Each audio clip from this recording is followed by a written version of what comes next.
The House will be in order. The prayer will be offered by Chaplain Kibben. Would you pray with me? Holy God, speak your word into this day, for it is enduring. Your precepts are righteous. When we imagine that listening to the rhetoric of the day will increase our worth or improve our stature, remind us that your decrees are more precious than even the purest gold. When we assume that human praise and accolades will delight us, remind us that approval from you is sweeter than honey. Keep us then from knowingly attending to anything but your own voice.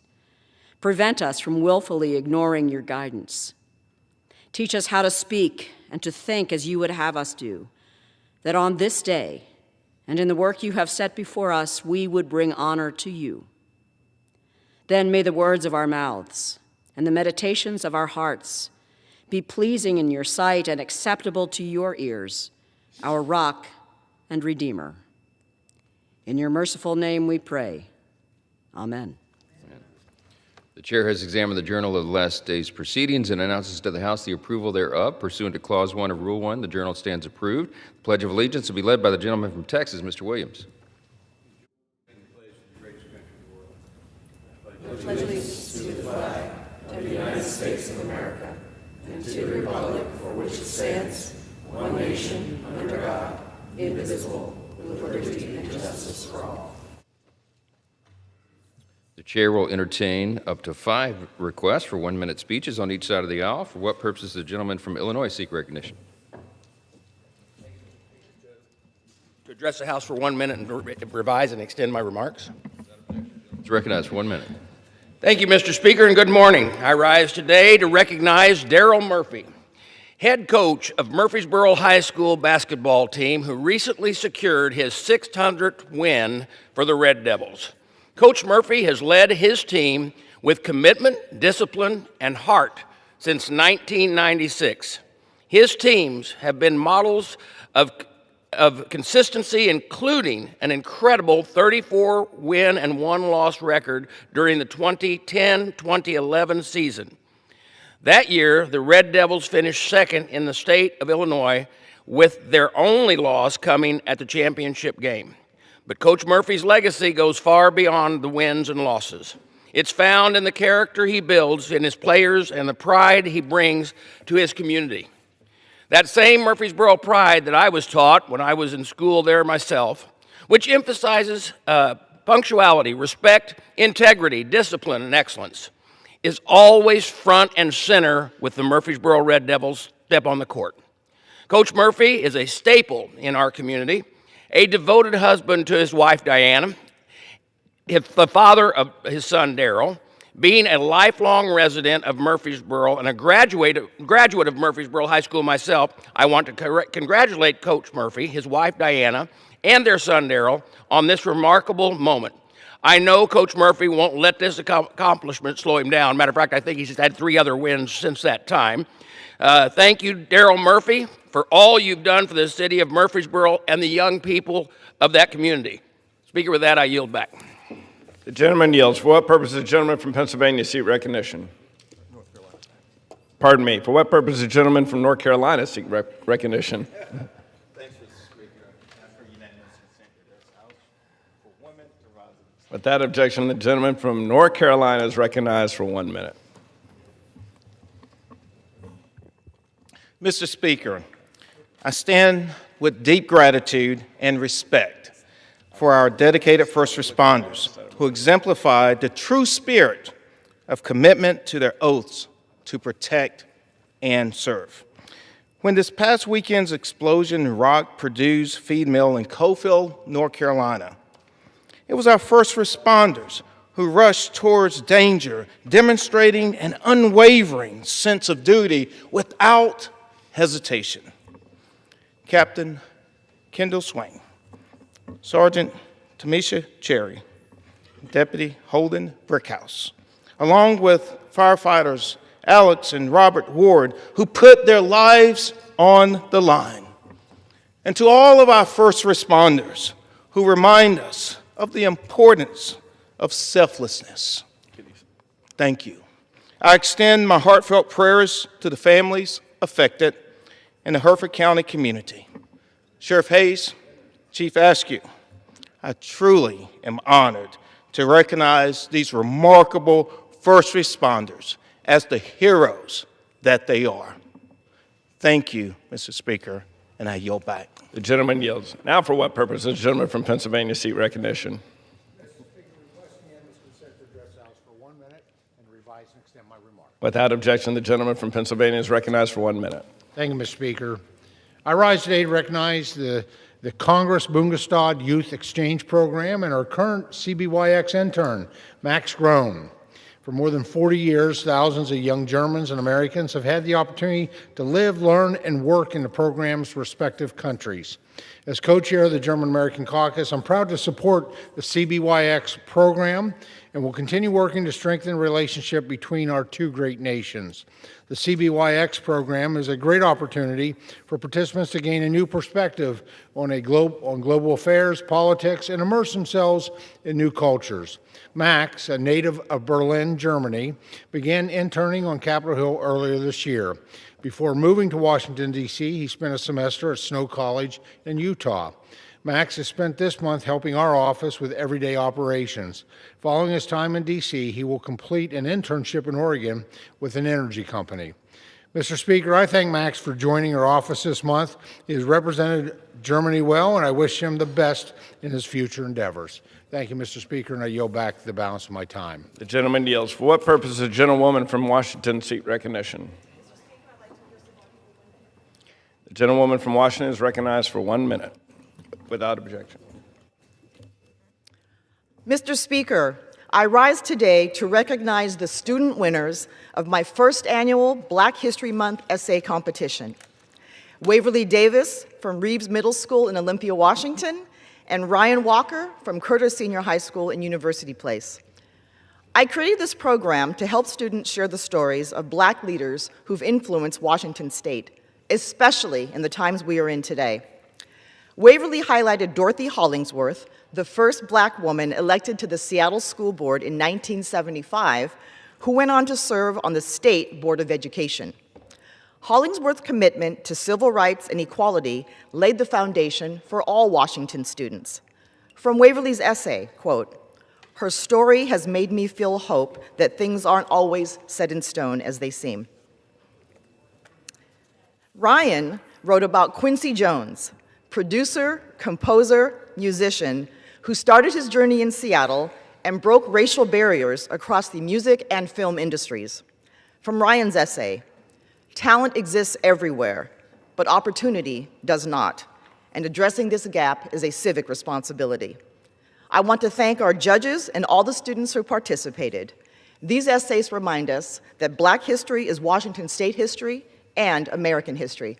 Happy Black History Month, everyone. I yield back, Mr. Chair. The gentlewoman yields. For what purpose does the gentleman from Texas seek recognition? Without objection, the gentleman from Texas is recognized for 1 minute. Thank you, Mr. Speaker. I rise today to recognize Stephenville High School, which I'm honored to represent in the United States Congress. On February 9th, the National Football Foundation named Stephenville High School the national winner of the Hatchell Cup Award. This is the highest academic team honor in high school football, and the Yellow Jackets were awarded this distinction with an outstanding 4.0 team GPA. Our community was proud to see Stephenville High School complete the football season undefeated and bring home another state title. The young men and coaches on this team have spent countless hours preparing both on and off the field. The Hatchell Cup recognition is a testament to their hard work and success. I congratulate the players, head coach Sterling Doty, and the Stephenville community. Go Yellow Jackets! In God we trust. I yield back. The gentleman yields. What purpose does the gentlewoman from Pennsylvania seek recognition? Without objection, the gentlewoman from Pennsylvania is recognized for 1 minute. Thank you, Mr. Speaker. Article 1, Section 8 of the Constitution grants Congress, and Congress alone, the power to lay and collect taxes, duties, imposts, and excises. As Chief Justice John Roberts correctly noted last week, the framers were explicit. The executive has no given power to reach into the pockets of the people to impose taxes and tariffs. The Supreme Court has now confirmed two truths that we have known. Tariffs are a tax on consumers, on you and me. And number two, the president's disastrous on-again, off-again tariffs are not just illegal, they are also unconstitutional. I'm thankful to the court for so clearly recognizing and rooting their opinion in our Constitution. Now we must turn our focus to those who unjustly suffered because of this president's economic chaos. The Treasury Department must immediately issue refunds for the $134 billion stolen from American families and businesses. I call upon all of my colleagues in Congress, Republicans and Democrats, let's work together to create tariff policy that supports U.S. economic objectives, laws that give businesses the security and time needed for investments, and that bring costs down for consumers. Thank you. I yield back. For what purpose does the gentleman from Texas seek recognition? Without objection. Mr. Speaker, today I rise to congratulate and honor Dr. Roosevelt Nivens, Superintendent of Schools for Lamar Consolidated Independent School District, for recently being named the 2025 National Superintendent of the Year by the School Superintendent Association. Dr. Nivens leads the way with innovation, high standards, accountability, and joy for leading. Lamar Consolidated Independent School District is one of the fastest growing school districts in Texas, serving nearly 49,000 students across nearly 60 campuses. Before being named the 2025 National Superintendent of the Year, Dr. Nivens was named the Texas Superintendent of the Year by the Texas Association of School Boards. Under Dr. Nivens' leadership, Lamar Consolidated performs above the state average in academics with all 57 campuses meeting accountability standards. Thank you, Dr. Nivens, for investing in the education and future of our children and for your commitment to our community. You continue to make the 22nd Congressional District of Texas proud. With that, Mr. Speaker, I yield back.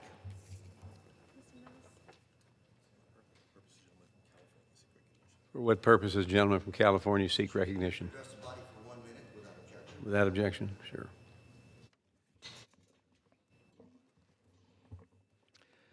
Mr. Speaker, I rise today to congratulate the Santa Ana High School girls wrestling team. They finished as Empire League champs, Southern CIF champions, Champions Division I dual, and Eastern Division tournament champs. And they finished fourth place in the CIF Southern Section Masters. And 5 of these wrestlers will be moving on to wrestle in the state's championship tournament. I want to also thank head coaches Tim Byers and Fernando Serranos, and I want to thank assistant coaches Libirio Salazar, Alex Becerra, Monica Serratos, Jose Leon, and Stephanie Zamora for teaching our young Saints the leadership, qualities, hard work, and dedication, what it can all mean at the end of the day. These young ladies, wrestling champs, while maintaining a GPA of 3.48. Congratulations, Saints. Once a saint, always a saint. Mr. Speaker, I yield. For what does the gentleman from Tennessee seek recognition? Mr. Skipper, I seek unanimous consent to address the House in 1 minute. Without objection. Thank you, sir. I rise today to honor my dear friend Andy Collins, a Lieutenant Game Warden retiring after 33 impressive years of service to the Tennessee Wildlife Resources Agency. Andy grew up in Knoxville and graduated from my alma mater, Bearden High School. He attended the University of Tennessee and earned a degree in fisheries and wildlife sciences. He began his career in Hawkins County before moving south to Loudoun County. His responsibilities eventually expanded to include 11 counties in East Tennessee, covering all of Tennessee's 2nd District. Throughout his 33-year career, Andy has exemplified the mission of preserving, protecting, and enhancing the state's fish and wildlife. Andy knows more about wildlife than anyone I know. Matter of fact, he's forgotten more than I'll ever know. And I always run into a problem on my farm, he's the first person I call, whether it's with deer or turkey or anything else. He is always quick to pick up my call. Andy will spend his retirement days doing what he loves best, spending time outdoors with his beautiful wife, Mary Jo, his son, Wyatt, and his daughter, Emily. Andy, congratulations on your achievement. Thank you so much for your service to our great country and to the beautiful state of Tennessee. It's a much better place because of folks like you and the great folks at TWRA. Thank you, Mr. Thank you, Mr. Skipper. Appreciate it. Gentleman yields. Okay.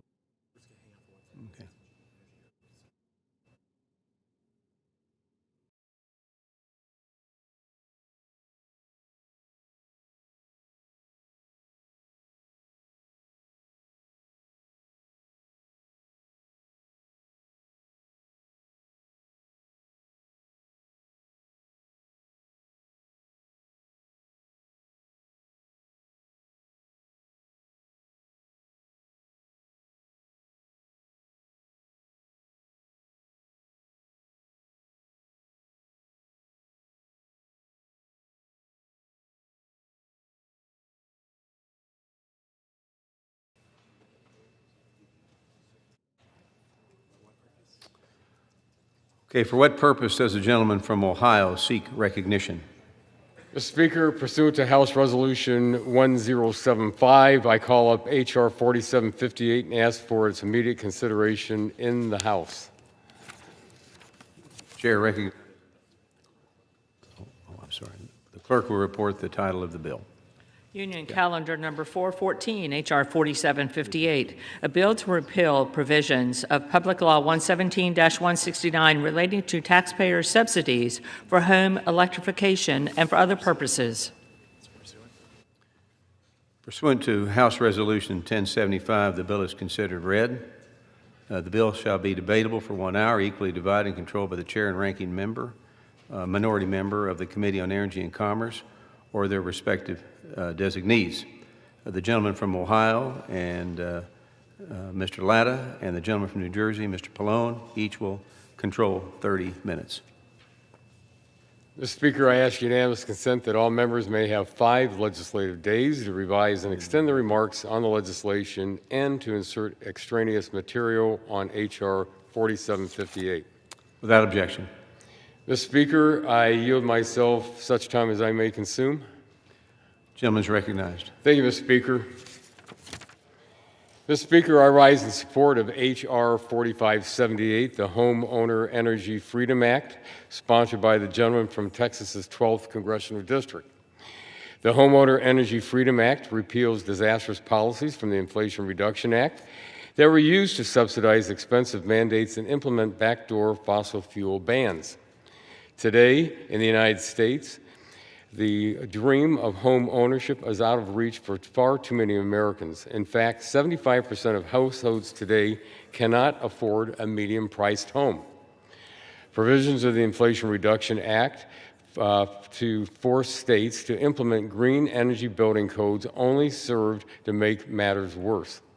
It is estimated that the building codes associated with the home's rebate program raises the cost of a single-family home by $31,000. These building codes effectively prevent the use of natural gas and require expensive equipment to accommodate EV chargers and other intermittent energy sources.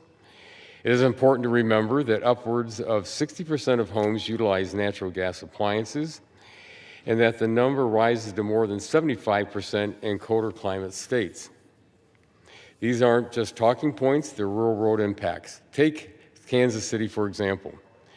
After adopting the latest IECC building codes, the city saw a 22% decrease in construction permits, while the surrounding community saw a 170% increase. The data is clear. The cost of a new home goes up when Democrats get their green mandates in place. If the Biden administration's so-called energy efficiency regulatory agenda was cost-effective for the American people, why they also have to have a $1 billion slush fund to pay for it. Instead of a one-size-fits-all mandates from Washington, House Republicans are focused on limiting the authority of the federal government, making it easier to build affordable homes, and taking advantage of abundant natural gas reserve beneath our nation. Importantly, H.R. 4578 builds on the important work of the Working Families Tax Cut Law by officially putting an end to these egregious authorities so future abuses cannot occur. By passing this legislation, House Republicans are continuing to address the affordability for hardworking American households and responsibly protecting finite taxpayer resources. I urge my colleagues to support this legislation, and, Mr. Speaker, I reserve the balance of my time. The gentleman from Ohio reserves. The gentleman from New Jersey is recognized. Thank you, Mr. Speaker. I yield myself such time as I may consume. The gentleman is recognized. Thank you, Mr. Speaker. House Republicans simply cannot help themselves. It's bad enough that they refuse to do anything to address the affordability crisis that American families are facing today, but Republicans are doubling down on bills that will drive up energy costs for families when they're simply being stretched too thin. Yesterday we were here on the House floor debating a bill that guts appliance efficiency standards, which save families money on their power bills. And today we're back to debate the gutting of another popular program that lowers upfront appliance prices. So, Mr. Speaker, this is the 7th bill about appliances that we've debated on the House floor this past year. When I'm back home in New Jersey talking to my constituents, no one ever brings up showerhead flow or how much water their dishwasher uses. These folks want to know how we can put a stop to Trump's disastrous tariffs, which are a tax on the American people and which raise the price of absolutely everything we buy. They want to know what Congress is doing to lower their skyrocketing health care premiums. They want to know why Congress is asleep at the wheel while they struggle to make ends meet, watch their power bills go up every month, and have to start making impossible choices between paying for medicine or keeping their lights on. Well, sorry, folks, apparently Republicans in Washington don't have time for any of that. They're focused on passing another appliance bill instead. And I talk about out of touch. This bill repeals and rescinds funding for 3 important Department of Energy programs. First, it rescinds funding from the Home Electrification and Appliance Rebate Program. This is a $4.5 billion program created by Democrats as part of the Inflation Reduction Act to lower the upfront cost of appliance upgrades for low and moderate income families. The families get a rebate. It helps families better afford appliances for their homes, but with this bill, House Republicans are eliminating the funding for the rebate, and again, they are driving up costs on American families. Now, the second thing this bill does is to rescind funding from a program designed to help with building energy code adoption. That might sound a little obscure, but it's also important from a cost point of view. And third, they repeal a program that provides assistance for contractor training. Even these 2 programs that might seem less important than the rebate are still programs that reduce costs for consumers.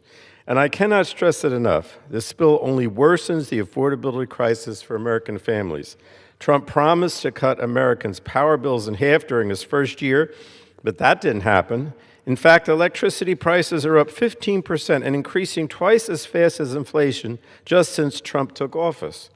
More than 80 million Americans are struggling to pay their utility bills, and even though these price increases are a direct result of Republican policies, today House Republicans are choosing to double down. Rather than working on constructive solutions that help Americans, they're choosing to cut funding that helps homeowners and businesses save money. There's a reason why electrification rebates are popular. Again, these are rebates that help people. Some states have already rolled out their rebate programs and are seeing significant interest. And despite how Republicans try to frame them, rebates are not mandates. Rebates are optional, and they provide discounts to families who have crunched the numbers and made the decision that electrification would help them save money. But Republicans want to take away that choice at a time of skyrocketing energy costs and energy demand. So I strongly urge my colleagues to vote against this bill. The programs that this bill targets are designed to lower costs, create jobs, and help Americans across the country. I only wish that Republicans cared more about that than wasting floor time with ridiculous anti-efficiency, anti-consumer bills. And I thank you, Mr. Speaker, and reserve the balance of my time. Gentleman reserves. Mr. Speaker, at this time, I yield as much time as the gentleman can consume. The gentleman from Texas 12th District, the sponsor of the bill. Gentleman is recognized. Thank you, Mr. Speaker. Thank you, Mr. Chairman, very much. I rise today in support of my legislation, the Homeowner Energy Freedom Act. Our nation is facing a housing affordability crisis. When I was growing up, the median age of a first-time homebuyer was 29 years old. Today, it's 40 years old. Since then, the median home price has increased by more than 400%. As a result, nearly 75% of U.S. households cannot afford the typical price tag of a new home. Homes are simply too expensive for many Americans, and burdensome federal government regulations are a major driver of these rising costs. The Biden administration mandated mountains of red tape dictating what Americans have to put in their homes. Specifically, they imposed costly climate change codes restricting which appliances families can use to cook their food and heat their homes. The Homeowner Energy Freedom Act would change that. This bill is simple, but its implications are significant. First, it helps reduce the cost of building new homes. Regulations account for nearly 25% of the price of constructing a single-family home. Instead of improving housing affordability, the federal government is burying the dream of home ownership under 6 feet of red tape. Some of my Democrat colleagues argue that green energy regulations save homeowners on utility bills. But if electric appliances are so cost-effective, why do Democrats need to allocate billions in taxpayer money to mandate their installation? In reality, these green energy regulations fail to lower utility costs, and they increase the overall cost of new homes. Home builders estimate that these energy regulations have increased the price tag of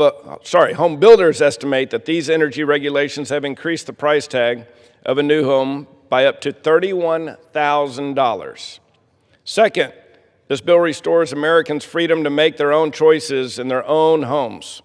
Americans don't need the Democrats and Washington, D.C. bureaucrats dictating which appliances they can or cannot have in their own home. The federal overreach threatens the American dream of home ownership. For generations, Americans have worked hard, raised families, and built their lives in their homes. Home ownership remains foundational to financial security and long-term prosperity. Americans are calling on Congress to improve housing affordability. We must act to ensure hardworking Americans can raise a family in a home of their own. We must repeal these costly green energy mandates. We must reduce the cost of new homes. We must return consumer choice to homeowners. And we must restore the American dream of home ownership. I urge my colleagues to vote yes on the Homeowner Energy Freedom Act. And Mr. Speaker, I yield back the balance of my time. Gentleman yields. Speaker, reserve the balance of our time. Gentleman reserves. Gentleman is recognized. Thank you, Mr. Speaker. Before I yield to my colleague from Florida, I just wanted to debunk one of the statements that was made by my colleague from Texas. My Republican colleague and others, actually both of the speakers on the other side, repeatedly cited the National Association of Home Builders estimate that building a home to meet the 2021 International Energy Conservation Code standard would add as much as $31,000 in cost to a new home. This is flawed, it's intentionally misleading. Republicans are trying to demonize energy codes that actually save Americans money and deliver increased comfort, health, and climate benefits, all to prop up their fossil fuel buddies. This figure of $31,000 originally came from Kansas City, and when you actually analyze the cost breakdown, it includes information or costs that are not required by the 2021 Energy Code. For example, the costs include over $18,000 for double wall construction, but the code doesn't require double wall construction. It includes $3,000 for a ventilation energy package. The code does not require this package. It only requires one of several energy options, like energy-saving water heaters. So I could go on debunking these claims, but hopefully you get the point that This fictitious figure is just meant to mislead the public about energy building costs. And with that, I'd like to yield now such time as she may consume to the ranking member of our Energy Subcommittee, the gentlewoman from Florida, Ms. Castor. Gentlewoman is recognized. Thank you, Mr. Speaker, and I thank the ranking member for yielding the time. I rise in strong opposition to H.R. 4758. It is a bill that is going to sock it to the pocketbooks of our hardworking neighbors back home. Republicans appear to be doing everything they can to stick their heads in the sand when it comes to the affordability squeeze. Higher costs, that's the last thing that our neighbors back home need right now, and yet this relentless march by Republicans to bring bills to the floor that rip away savings from people who really could use it right now.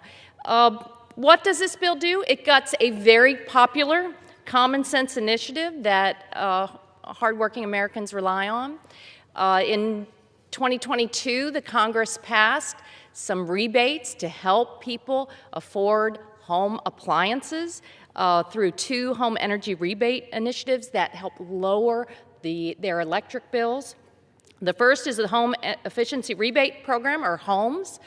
That's a rebate to households that conduct whole house energy saving retrofits. That means that our neighbors can increase insulation in their homes or improve their HVAC systems. The second is the Home Electrification and Appliance Rebate Program, or HERE. That provides rebates to upgrade electric panels, conduct weatherization, or purchase an appliance like an electric water heater or air conditioner. Because we know oftentimes people need a little bit of help with that upfront cost. If they can get a little help to afford an upgraded appliance, that is going to save them money in the long run. So it's just a real head-scratcher while Republicans are bringing this bill in the midst of an affordability crisis. But I think when you look, if you listen to the State of the Union last night, that's a little bit illuminating, because the president said everything's great in America. He solved it. There's no affordability squeeze. Look at our economy is roaring. Everybody's doing great.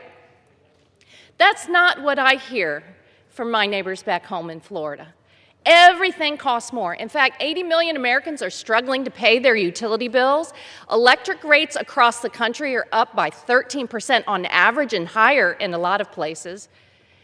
And then these illegal, arbitrary tariffs have added to this affordability squeeze. Many analyses have it at the average household paying $1,700 more per year because of the Trump tariffs.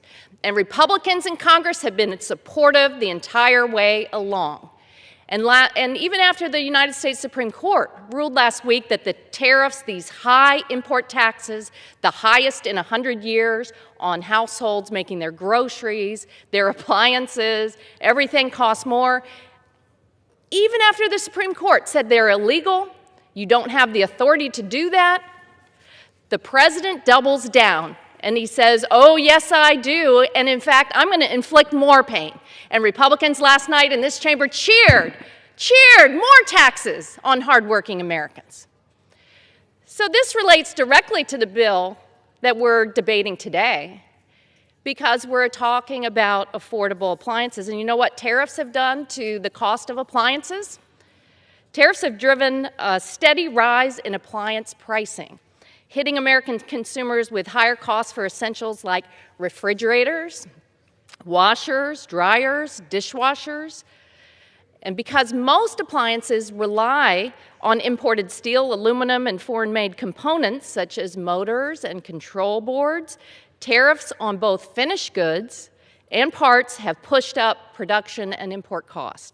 Retailers and manufacturers are working on very slim margins. They have passed along all of these increases directly to shoppers, leading to some of the fastest price jumps in years. And now that the president said, I thumb my nose at what the Supreme Court has told me, and is now inflicting new pain and new taxes on America, new tariffs, that's going to keep appliances, the prices of appliances, elevated. at a time when people are really under the gun and feeling the squeeze. They're going to make it harder to replace or upgrade big-ticket items. And the result is this persistent squeeze on family budgets with no meaningful relief in sight. And people will tell you this. They'll say, oh, okay, I might have listened to that speech last night, but they are out of touch. Everything is not all well. The affordability crisis is not solved. And now you bring a bill to the floor that makes it harder, that makes everything more expensive for people back home. 54 states have already are already getting these rebate initiatives out, getting the money into the pockets of consumers. Governors and state energy offices have dedicated their own funding and staff time, and they're working with the Department of Energy. This is something that Americans of all political stripes will support, and they need it. Texas received $689 million to help Texans afford new appliances and weatherize their homes. Ohio received $259 million. You're going to rip that away. Kentucky received $134 million. In Georgia and North Carolina, where rebates are already in place, participating families are saving over $1,000 a year. Now, that doesn't make up for the tariffs, the pain inflicted, the higher costs that people are paying, but it sure will help. Every dollar will help working families right now. In Florida, I know my neighbors are very eager to take advantage of the $346 million in cost savings that will come under these initiatives. We received it just last week. And you know why it's particularly important to parts of the country that have experienced disasters and hurricanes? Because I'll tell you a story. I was meeting with a small business owner and homeowners last week that are still recovering from Hurricanes Helene and Milton. One of my neighbors, Rebecca, is a retiree on a fixed income, living in a 960 square foot home in St. Petersburg. And when Helene hit, she lost her car, her furniture, her washer and dryer. She lost her air conditioner. And then what happened in the subsequent months? Electric bills went up, up, up. Last year, $170 in May, $258 in June, $314 in July. And as people try to rebuild, they could really use these rebates as they're replacing their appliances. Why do Republicans want to make life so much harder and more expensive? I guess because they believe what the president said last night, that everything's great, everything's fine, nothing to see here. Well, that's out of touch. It's really out of touch. For all of these reasons, at the appropriate time, I will offer a motion to recommit this bill back to the committee if the House rules permit it. I would have offered the motion with an important amendment to this bill. My amendment would require the Secretary of Energy to certify that implementation of this act would not increase costs for homeowners and renters. So I ask unanimous consent to insert into the record the text of this amendment. Without objection. Thank you, Mr. Speaker. Mr. Speaker, our neighbors are suffering an affordability crisis. They want policymakers in Washington, D.C. to help solve problems and bring down the cost of living. Every time the president and congressional Republicans deny that this is happening and say everything is great and everything is well, you're doing a real disservice to hardworking American families. Tariffs, higher electric bills, cost of housing, the cost of groceries. You can't turn a blind eye to it, and you shouldn't. What you should do is adopt my motion to recommit and defeat this bill. Vote no. Our neighbors deserve better. Thank you, and I yield back my time. Gentlelady yields back. Gentleman is recognized. Thank you very much, Mr. Speaker. We have no further speakers. I'm not sure if the gentleman's ready to close. Mr. Chairman, I just wanted to yield some time briefly to Mr. Hoyer, if I could. Gentleman is recognized. I thank the gentleman for yielding. And I rise in opposition to this bill, and I adopt the comments of my distinguished colleague from Florida. But I also want to speak on behalf of a unanimous consent that we'll request. The President last night spoke to the nation. And one of the things he said was that TSA, Coast Guard, FEMA are not operating. That is accurate. They're not operating because we have a disagreement in this House between Republicans and Democrats on whether those agencies ought to be funded. We do have a deep and severe disagreement with the administration with respect to how ICE and CPB are operating contrary to the Constitution, contrary to the laws of our country, and contrary to the norms of police departments all over this country, which have resulted in the deaths of a number of American citizens, egregiously and, in my view, illegally. That unanimous consent request will simply say that we will fund all of those agencies that are within the Department of Homeland Security are not controversial. Not because we absolutely agree with every expenditure, but we have come together on a consensus. And the American people, Mr. Speaker, ought to know that Democrats are prepared to vote for the spending of TSA, of FEMA, of Secret Service, of Coast Guard, and every other agency that is acting within the bounds of the Constitution and acting legally within the bounds of the Constitution. So I would ask my colleagues on both sides of the aisle, this hand-wringing about TSA perhaps shutting down, or employees of TSA working without pay. They should not be doing that. We ought to open up TSA. We ought to open up Coast Guard. We ought to make sure they're critical employees, so they're working but without pay. But we ought to pay them. And we ought to have FEMA open, as the President said last night, so that it can serve the American people, particularly at a time when we've just had a gargantuan storm in the Northeast. So I rise in strong support of a unanimous consent that the chair of the ranking member of the Appropriation Committee, Ms. DeLauro, will be asking for. This is a unanimous consent that makes sense, it makes common sense, and on which we have agreement.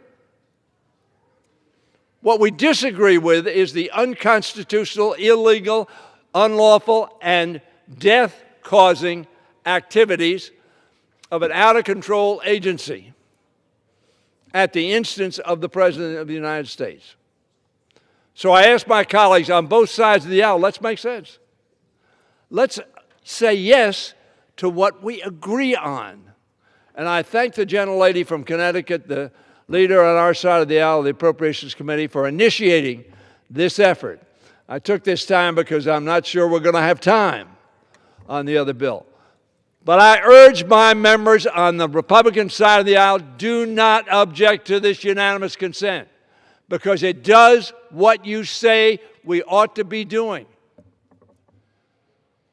Funding those agencies, those operations, those very critical activities for the American people on which we agree. What the American people are so frustrated about is we seem to not even be able to move on that on which we agree. Let's show them that, yes, we can agree. And let's also recognize and admit that we have a difference of opinion on a very critical issue, an issue at the heart of our Constitution, of how we treat individuals in this country. That we don't go around arresting people with masks on and putting them in unmarked cars and disappearing them. That we don't have heavily armed troops coming out of cars into the streets of our cities to confront a woman who's driving her car alongside and heckling the police. We may not agree with that, but it is certainly within the bounds of our Constitution.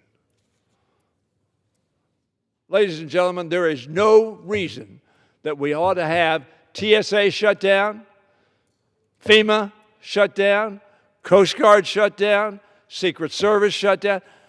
And they're really not shut down because we're making them work, but we're saying, by the way, we can't pay you.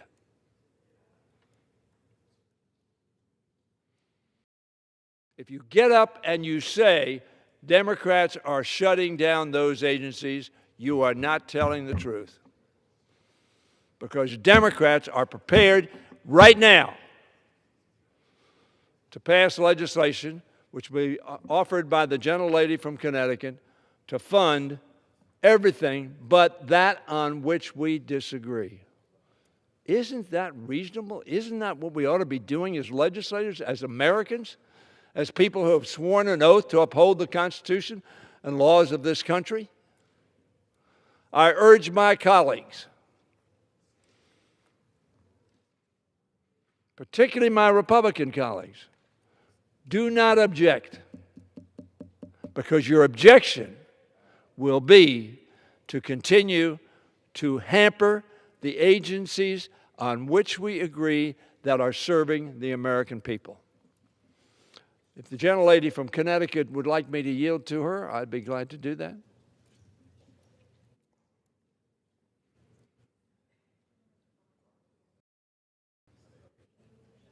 You want to use this? Mr. Hoyer, I think I have to yield to. Oh, okay. Yes, thank Gentleman you. from New Jersey. And I will yield now to the ranking member of the Appropriations Committee, the gentlewoman from Connecticut, Ms. DeLauro. Gentlewoman is recognized.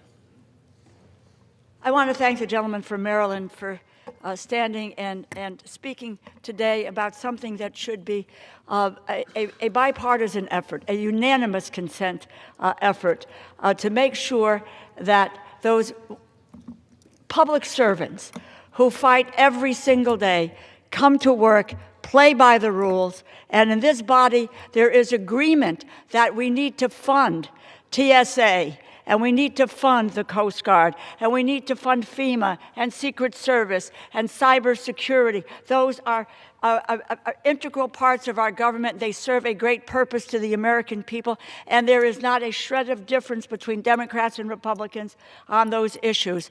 And why then? Why then can we not, by unanimous consent, say, let us fund these agencies through the rest of the year? And where we have serious disagreements with ICE or CBP, and we can, on a parallel track, be able to address those issues. I could not be more proud to have worked on a bipartisan basis to pass 11 appropriations bills, 11 of our appropriations bills, reclaiming the power of the purse for the Congress as it should be, and reclaiming, that is what we're doing here with making sure that we can fund these agencies through the rest of the year. There are serious difficulties with ICE. The American public gets it. They understand it. This is a marauding band of masked and armed agents all over our streets and terrorizing our communities and being responsible for the killing of Renee Good and Alex Preddy. It is unconscionable. And the Democrats have made reasonable demands for reform. Reforms that have been in the public view now for a very long time. How about we don't detain and deport American citizens? How about we unmask? How about body cameras? How about a warrant before you knock in somebody's door? What about training? Serious training, not 47 days of training. These are absolutely bedrock reforms that can be done, and we can overhaul an agency, make it run as it is supposed to be run. Do we need to have border enforcement? Yes, but this is out of control. And that's the debate that we should be having and the negotiation that we should be having, not on the agencies that play such a role. Look, we just have serious snowstorms all over the country. My state of Connecticut declared an emergency. Aren't we going to indicate that we have going to deal with FEMA and help people out? Very simply speaking, it's a simple premise. Let's take the Department of Homeland Security bill, where we have major agreement on the bulk of the bill. Let us pass the bill in that context and fund those agencies, take care of those folks, and fight for demands on reforming ICE and CBC. I yield back. Gentleman from New Jersey. Can I close at this point? We have no further speakers. You have another speaker? Gentleman from New Jersey is recognized. I reserve, Mr. Speaker. Gentleman reserves.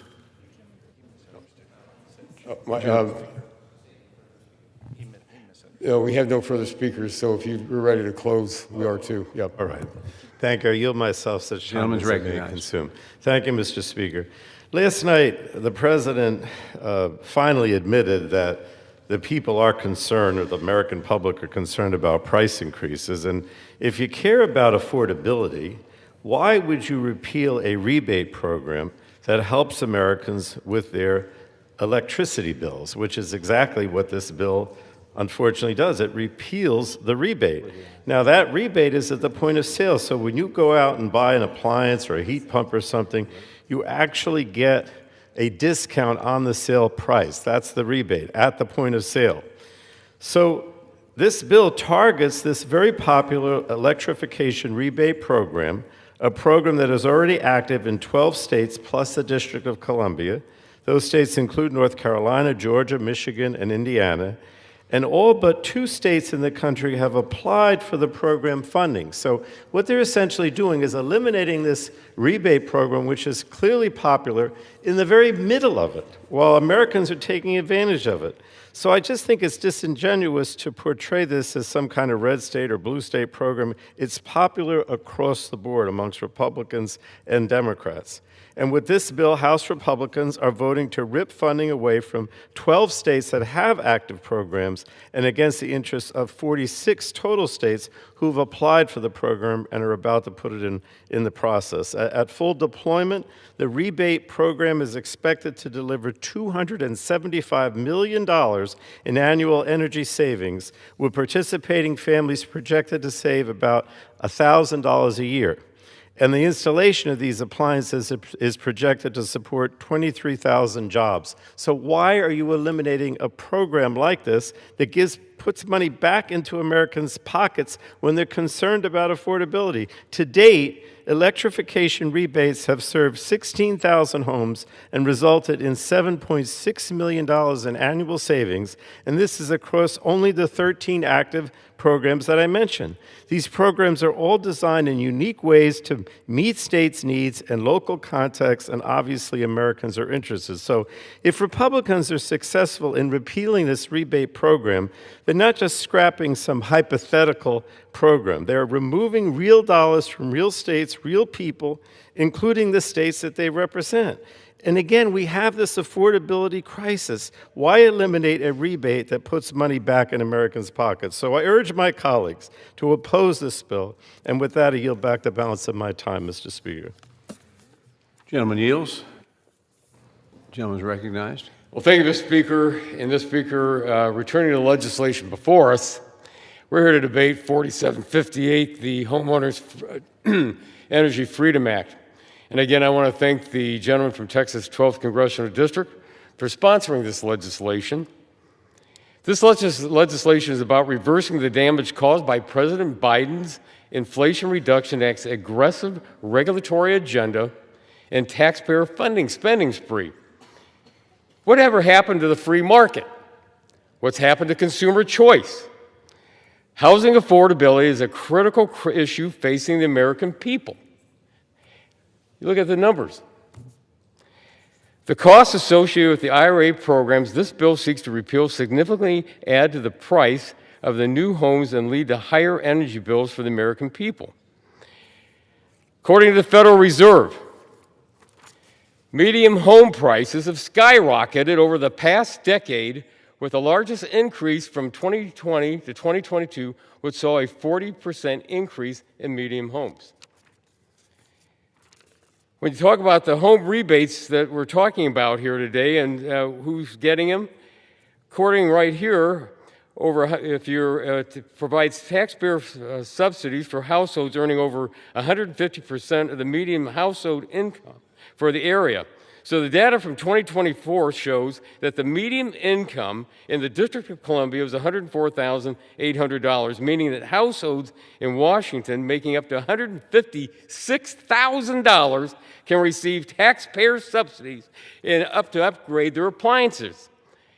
And the same numbers in 2024, median income for Massachusetts was $113,900, meaning that households making up to $170,850, which is nearly double the nationwide median household income, or can qualify.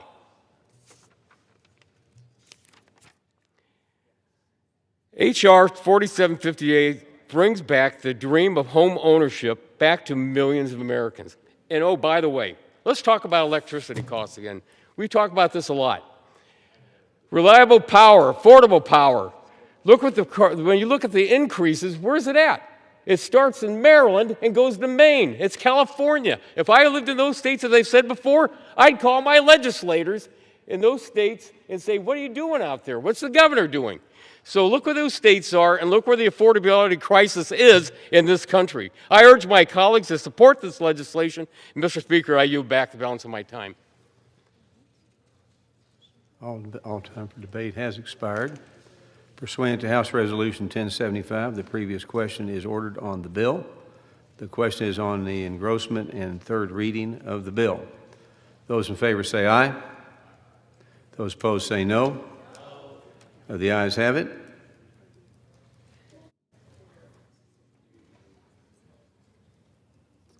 Third reading.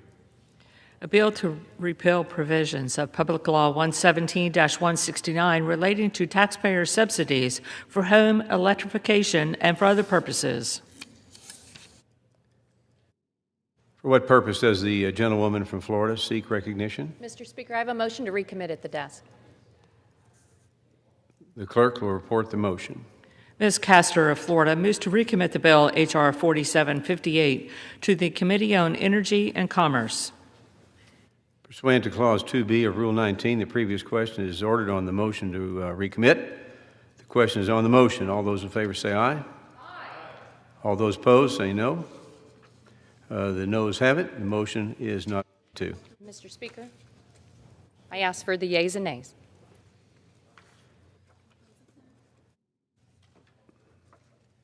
The yeas and nays are requested. Those favoring a vote by the yeas and nays will rise. Sufficient number having risen, the yeas and nays are ordered. Members will record their votes by electronic device.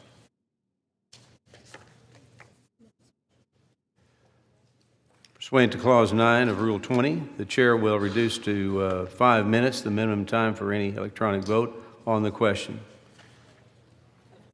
as the bill is ordered.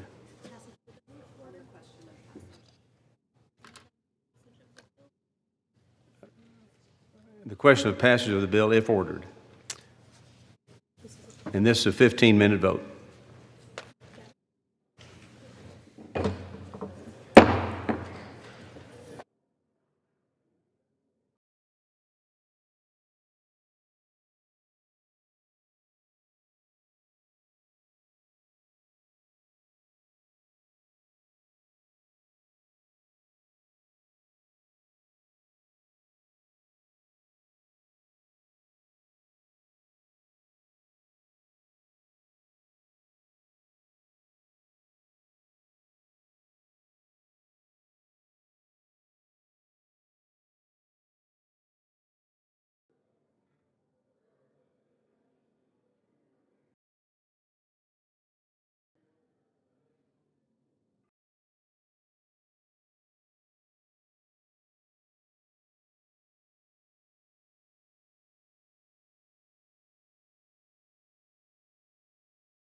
On this vote, the yeas are 198.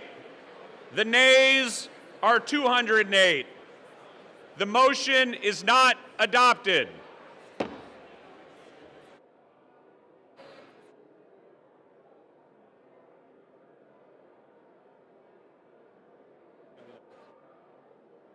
The question is on the passage of the bill. Those in favor, please say aye.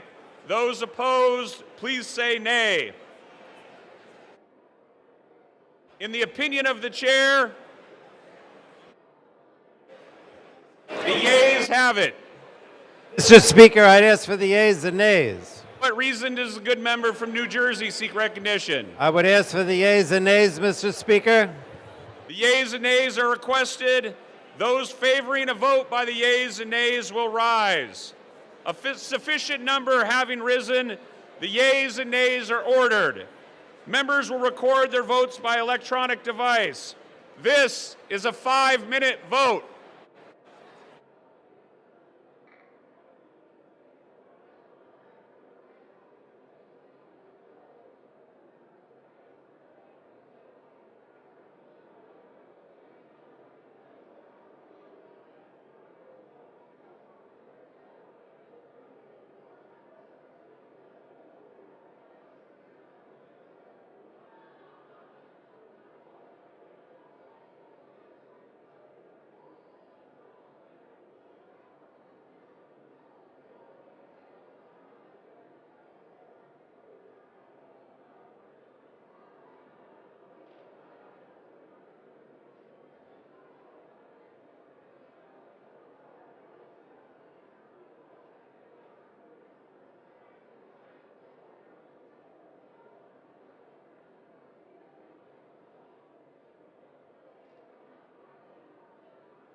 On this vote, the yeas are 210, the nays are 199, and one member has voted present. The bill is passed. Without objection, the motion to reconsider is laid on the table.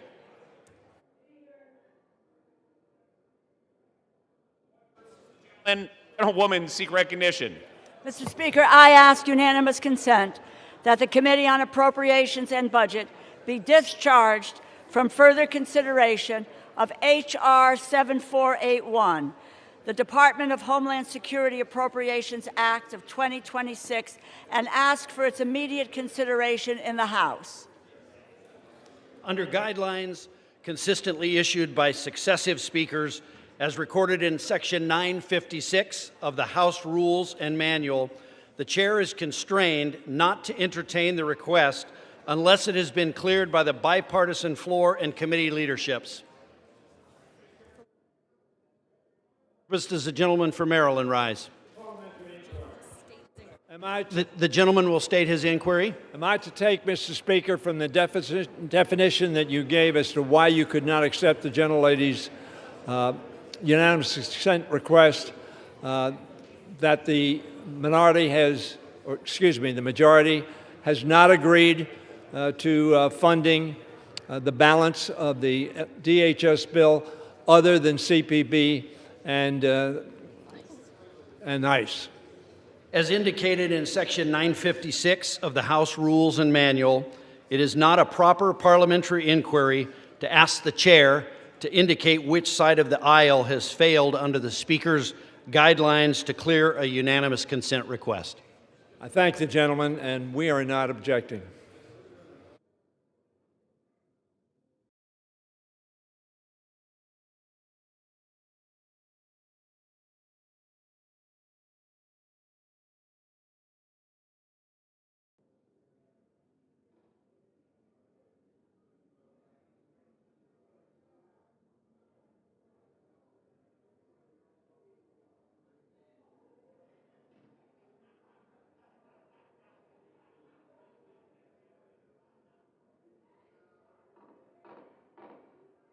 In order.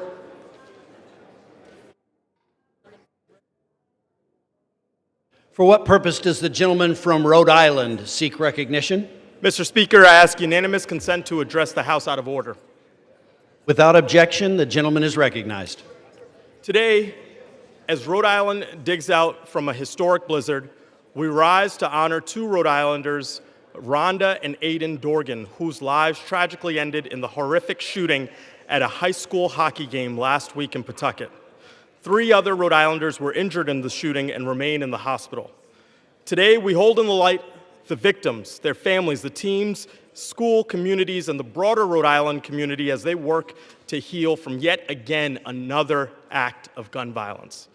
I thank Mayor Donald Grebian of Pawtucket, Governor Dan McKee, law enforcement, and local leaders for their leadership in their response to this senseless tragedy. We're grateful to the first responders for their prompt action on the scene and medical professionals for caring for the wounded. We're forever indebted to the ordinary Rhode Islanders who stepped up to stop the violence and care for the wounded. Some of them include Michael Black, Robert Ritteni, Ryan Cordero, Chris Librizzi, Glenn Nardoe, and Marianne Rittini. From the bottom of our hearts, thank you. We continue to stand together to heal and work towards the safety that we all deserve. And I ask my colleagues to join me in a moment of silence.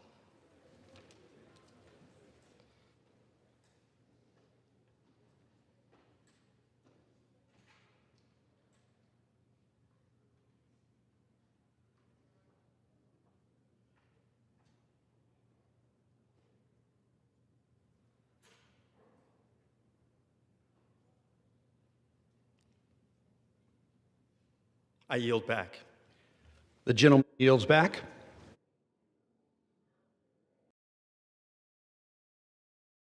For what purpose does the gentlewoman from Virginia seek recognition? Mr. Speaker, I ask for unanimous consent to speak out of order. Without objection, the gentlewoman is recognized. Mr. Speaker, I rise today alongside my colleagues in the Virginia congressional delegation with a heavy heart to honor the life and legacy of Barry Knight, a longtime member of the Virginia House of Delegates, who tragically passed away last week after a courageous battle with cancer. As a native Virginian, devoted public servant, and proud champion for the people of the Commonwealth, Barry was a giant. With humble beginnings as a hog farmer in Pungo, Barry Knight rose to be, in the words of former Governor George Allen, a Hall of Fame member of Virginia's government. Barry understood that public service wasn't about partisanship, but about the people he represented. While he stood firm in his convictions, he embodied something too rare in public life today, a genuine willingness to work across the aisle. Whether he was leading efforts to widen I-64 or remove abandoned vessels in our waterways, Barry led with respect and good faith for his colleagues and his constituents. I will miss his counsel and his friendship, but most of all, his deep love for our Virginia Beach community. During this difficult time, our prayers are with his wife, Paula, and their 3 sons who are mourning this tremendous loss. I'll now ask that the House pause for a moment of silence in honor of Barry Knight.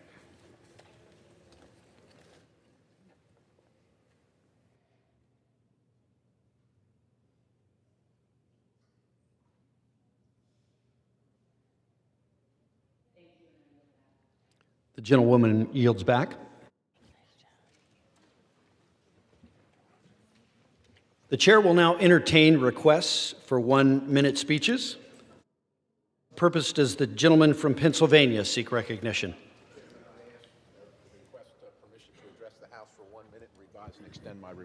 Without objection, the gentleman is recognized for 1 minute. Thank you, Mr. Speaker. I rise today to recognize the National Open Source Intelligence Day, observed annually on February 26th, and to commemorate the 85th anniversary of formal open source intelligence activities in the United States. February 26 marks the 1941 establishment of the Foreign Broadcast Monitoring Service, created to systematically collect and analyze publicly available foreign information during a time of global conflict. This effort laid the foundation for what we know as open source intelligence, or OSINT, to include the responsible use of publicly and commercially available information to support national security policy making and informed decision making. Over this past 85 years, OSINT has evolved alongside changes in media, technology, and global communications. In recent years, it's played a critical role in understanding Russia's invasion of Ukraine, conflicts in the Middle East, and strategic competition in the Indo-Pacific. It's also been essential in enabling and queuing other intelligence collection and analysis.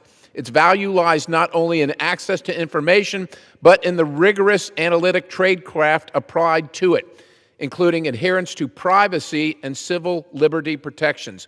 National Open Source Intelligence Day recognizes the professionals, scholars, and organizations who advance the discipline and underscores the importance of transparency, accountability, and lawful practices. I'm honored to recognize February 26th as National Open Source Intelligence Day, and I yield the balance. For what purpose does the gentleman from Arizona seek recognition?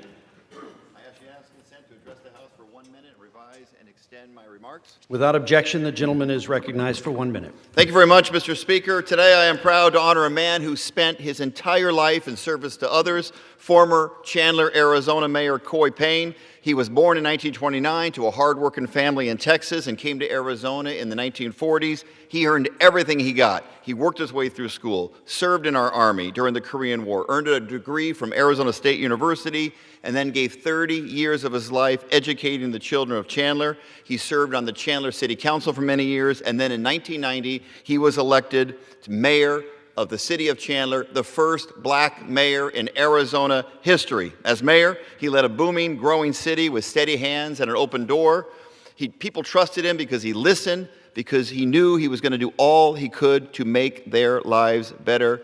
Mayor Payne passed away in 2019. His legacy lives on. As we celebrate Black History Month, I rise today to introduce legislation to name the U.S. Post Office at 101 North Colorado Street in Chandler, Arizona as Mayor Coy Payne Memorial Post Office. It's only fitting that this memorial sit in the heart of Chandler, a token of our appreciation and a reminder that his first love was the people of Chandler and all of its wonderful activities. I yield back. For what purpose does the gentleman from Ohio seek recognition? Mr. Speaker, I ask unanimous consent to address the House for 1 minute and to revise and extend my remarks. Without objection, the gentleman is recognized for 1 minute. Thank you, Mr. Speaker.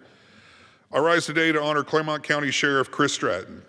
With over 3 decades of service, Sheriff Stratton is a driving force, holding criminals accountable in our community and keeping illicit drugs like fentanyl off our streets. Over the more than 30 years I've known him, I've seen firsthand his tireless work ethic, strong leadership of his team, and his unwavering commitment to Buckeye families. Thanks to the action President Trump has taken to support our nation's law enforcement, officers just like Sheriff Stratton now have the tools they need to do their jobs and better collaborate with federal law enforcement to keep our communities safe. And through no tax on overtime that was passed in the Working Families Tax Cuts, officers will take home more of the money they earn. It's because of incredible officers like him that Southern Ohio is a safer and more prosperous place to live today. Buckeye families can breathe a sigh of relief because they have law enforcement that are tough on crime and a president who backs them all the way. Thank you, Mr. Speaker, and I yield back. For what purpose does the gentleman from Missouri seek recognition?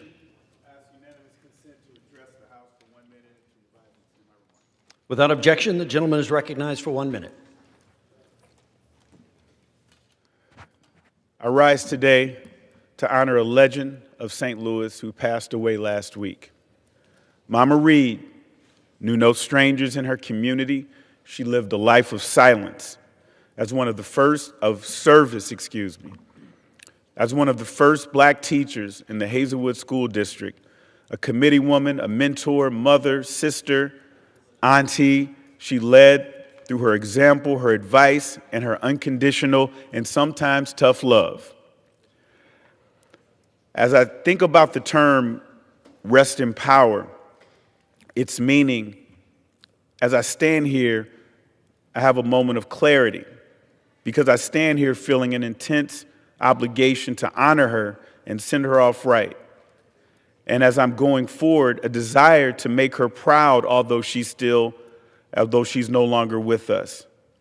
And that's power. Mama Gwen Reed, rest in it. We love you. For what purpose does the gentleman from Montana seek recognition?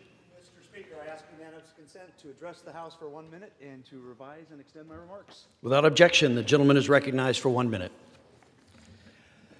Thank you, Mr. Speaker. I rise today to honor William Bill McVita, who this past Valentine's Day celebrated 100 years of a life well lived. Bill McVita was born in Lewistown, Montana on the 14th of February, the youngest of 3 to a hardworking family in a hardworking community. At the age of 17, Bill enlisted in the United States Navy. He would go on to serve in the Pacific Theater, witnessing the historic second flag raising at Iwo Jima and the surrender of the Japanese. For his service, Bill received the American Theater Campaign Ribbon, the Asian Pacific Ribbon with 2 stars, and the World War II Victory Medal. After the war, Bill married his childhood sweetheart, Janet, raised 2 children, and built a respected career in human resources management with Lockheed Martin and with Northrop Grumman. Mr. Speaker, Bill McVita is a great American and a true patriot. The world needs more men like him, not fewer. Bill, thank you for your example of service and your commitment to family and community. As a native son of Montana, your state is proud to call you ours. Happy birthday. And with that, Mr. Speaker, I yield. For what purpose does the gentleman from California seek recognition? Without objection, the gentleman is recognized for 1 minute. Thank you, Mr. Speaker. Thank you, Mr. Speaker. Mr. Speaker, I rise today to honor the life of National City firefighter Michael Mejia, a hero who was tragically lost in the line of duty in February. Mike began his over 3 decades of service in 1993 with the Del Mar Fire Department. In 2000, he joined the National City Fire Department, where he served for the rest of his distinguished career. He was a beloved member of his fire Department. Those who knew Mike best described his bravery, kindness, professionalism, and his dedication to his fellow firefighters. Service and community was at the heart of everything Mike did, from his work as a founding member of the Honor Guard and Color Guard to his decades as medical unit leader and EMT at the Del Mar Fairgrounds. Above all else, Mike was a devoted husband and father. His family was his greatest pride. He is survived by his wife, Marin, and their 2 daughters. My prayers are with Mike's family, friends, and colleagues. Mike dedicated his life to helping others, and he'll always be remembered. With that, Mr. Speaker, I yield back. For what purpose does the gentleman from Georgia seek recognition? Ask unanimous consent to address the House for 1 minute to revise and extend my remarks. Without objection, the gentleman is recognized for 1 minute. Mr. Speaker, I rise today to recognize Lieutenant General Thomas Cardin. General Cardin has been promoted to Vice Chief of the National Guard Bureau, the second highest position in the National Guard, overseeing soldiers and airmen. He is the first Vice Chief ever to wear the 4-star rank. Previously, General Cardin served as commander of the Georgia National Guard from 2019 to 2024. He began his journey of selfless service at age 18 when he enlisted as a private in the Georgia Army National Guard.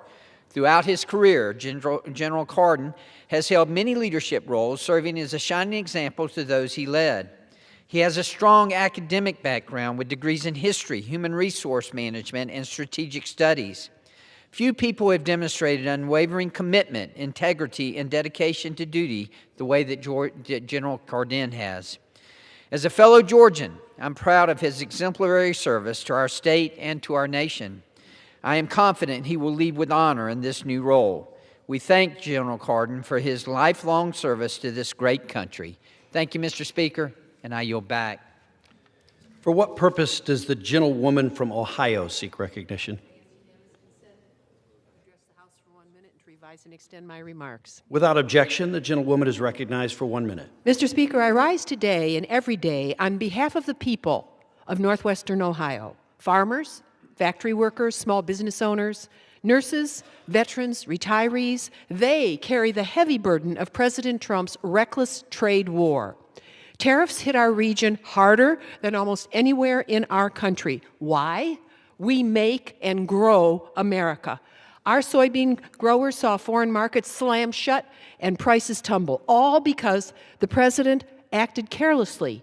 Many still are waiting to be made whole as export markets vanish. Our manufacturers, from steel processors to auto suppliers, are writing off huge losses, paying more on parts for materials and squeezing margins and laying off workers. Small retailers, restaurants, child care centers face higher costs they cannot absorb. Every family pays more at the checkout counter, and tariffs and reckless trade wars raise prices.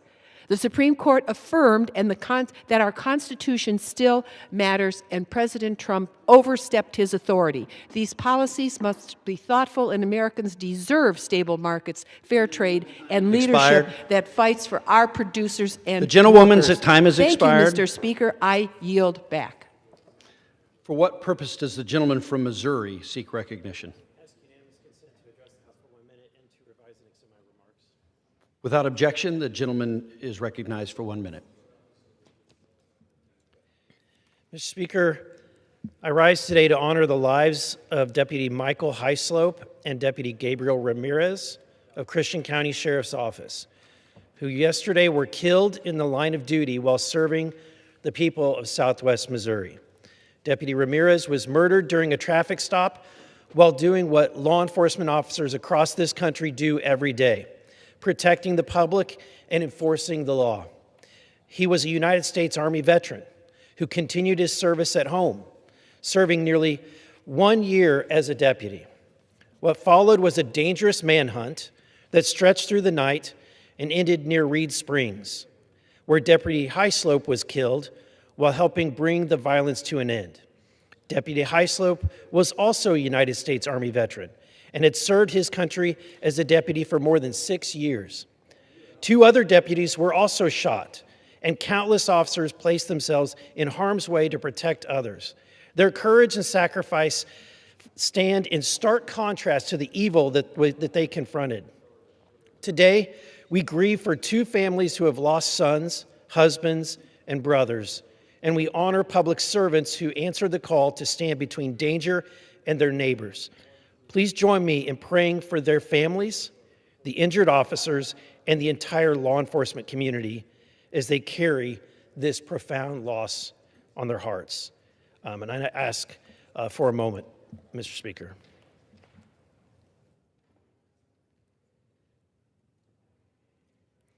Thank you. I yield back. For what purpose does the gentlewoman from Arizona seek recognition? Mr. Speaker, I ask unanimous consent to address the House for 1 minute and revise and extend my remarks. Without objection, the gentlewoman is recognized for 1 minute. Thank you. Today I rise to recognize an extraordinary educator from Arizona's 7th Congressional District and Tucson Unified School District, Ms. Monique Peralta, and to celebrate a true full-circle story of public education. Mrs. Peralta is proudly Tucson Unified grown. She attended VC Elementary School and Morgan Maxwell and graduated from Troya High School. Today, she teaches in the same community that raised her. For 25 years, she has walked into her classroom determined to make every student feel seen, make sure they learn, and they believe in themselves. Her students, including all of my 3 children, know her as someone who cares deeply and inspires lifelong learning. Her colleagues know her as a mentor, and her community knows she never forgot where she came from. Mrs. Peralta reminds us that public schools build futures and that great teachers change lives. On behalf of Arizona's Congressional 7th District, we thank Mrs. Peralta for 25 years of dedication, compassion, and service. We are proud of you, and we are so grateful for you. Te queremos mucho, Señora Peralta. Thank you, and I yield back. For what purpose does the gentleman from Indiana seek recognition? Mr. Speaker, I ask for unanimous consent to address the House for 1 minute and to revise and extend my remarks. Without objection, the gentleman is recognized for 1 minute. Thank you, Mr. Speaker. I want to congratulate President Trump for his successful State of the Union last night. With Republicans' help here in Congress, we've worked nonstop to bring down costs and empower everyday Americans. For instance, President Trump has negotiated countless trade deals to bring manufacturing back to America. Tariffs have led to massive investments, particularly in Indiana, including investments from John Deere and General Motors and many small to mid-sized companies. President Trump is also helping Americans by lowering prices on gas and food. Along with Republicans, he's worked to implement Trump accounts to ensure financial resources for future generations. Above all, President Trump has built off the work of the late Charlie Kirk to put God at the center of American exceptionalism. Our country has rebounded with safer streets, peace through strength, and tremendous tax cuts. As America marks its 250th anniversary, I just want to say thank you and support the work that Republicans and President Trump are doing to make sure that America wins in the future and that God may bless America to continue to be the great nation that we are blessed with. Thank you, and I'll yield back. For what purpose does the gentleman from California seek recognition? Mr. Speaker, I ask unanimous consent to address the House for 1 minute. Without objection, the gentleman is recognized for 1 minute. Mr. Speaker, another war in the Middle East is not America first. That is why Congressman Massey and I will introduce a bipartisan Iran war powers resolution. America first means Congress first on matters of war and peace. Every member in this body must go on the record about whether we should have another endless war in the Middle East. The American people are sick of billions of dollars going for overseas wars. They want that money for manufacturing jobs here, for health care here, for child care here, for education here. There is no doubt the Iranian regime is brutal in killing protesters and murdering their own people. But an American war will only inflame nationalism and will not prevent them from getting the bomb. We need a better approach. We need to focus on our country's economic development. For what purpose does the gentleman from Wisconsin seek recognition?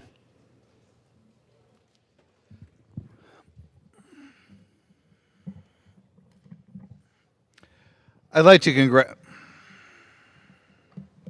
I'd like to ask permission to. Without objection, the gentleman is recognized for 1 minute. I'd like to one more time congratulate President Trump on a great speech last night. He's a great orator, and I think of the 6 speeches I've heard him give in this chambers, that was the best one yet. He did a great job of recounting the successes he's had in immigration, the successes he's had in health care, the successes he's had using the tax code to help out parents with children, which is, I think, the one area in life in which having a decent revenue stream is most important. However, he did lay out what's going to be a future conflict within the Republican Party, and it's important that our conservatives are aware of it. President Trump is conscious of the fact that as revenue comes in from the tariffs, there are people who are going to want to spend it and people who are going to want to lower other taxes. And it's important that all true Republicans weigh in to double their efforts to make sure that we do not use any of these increased tariffs to increase the role of government in people's lives. Thank you.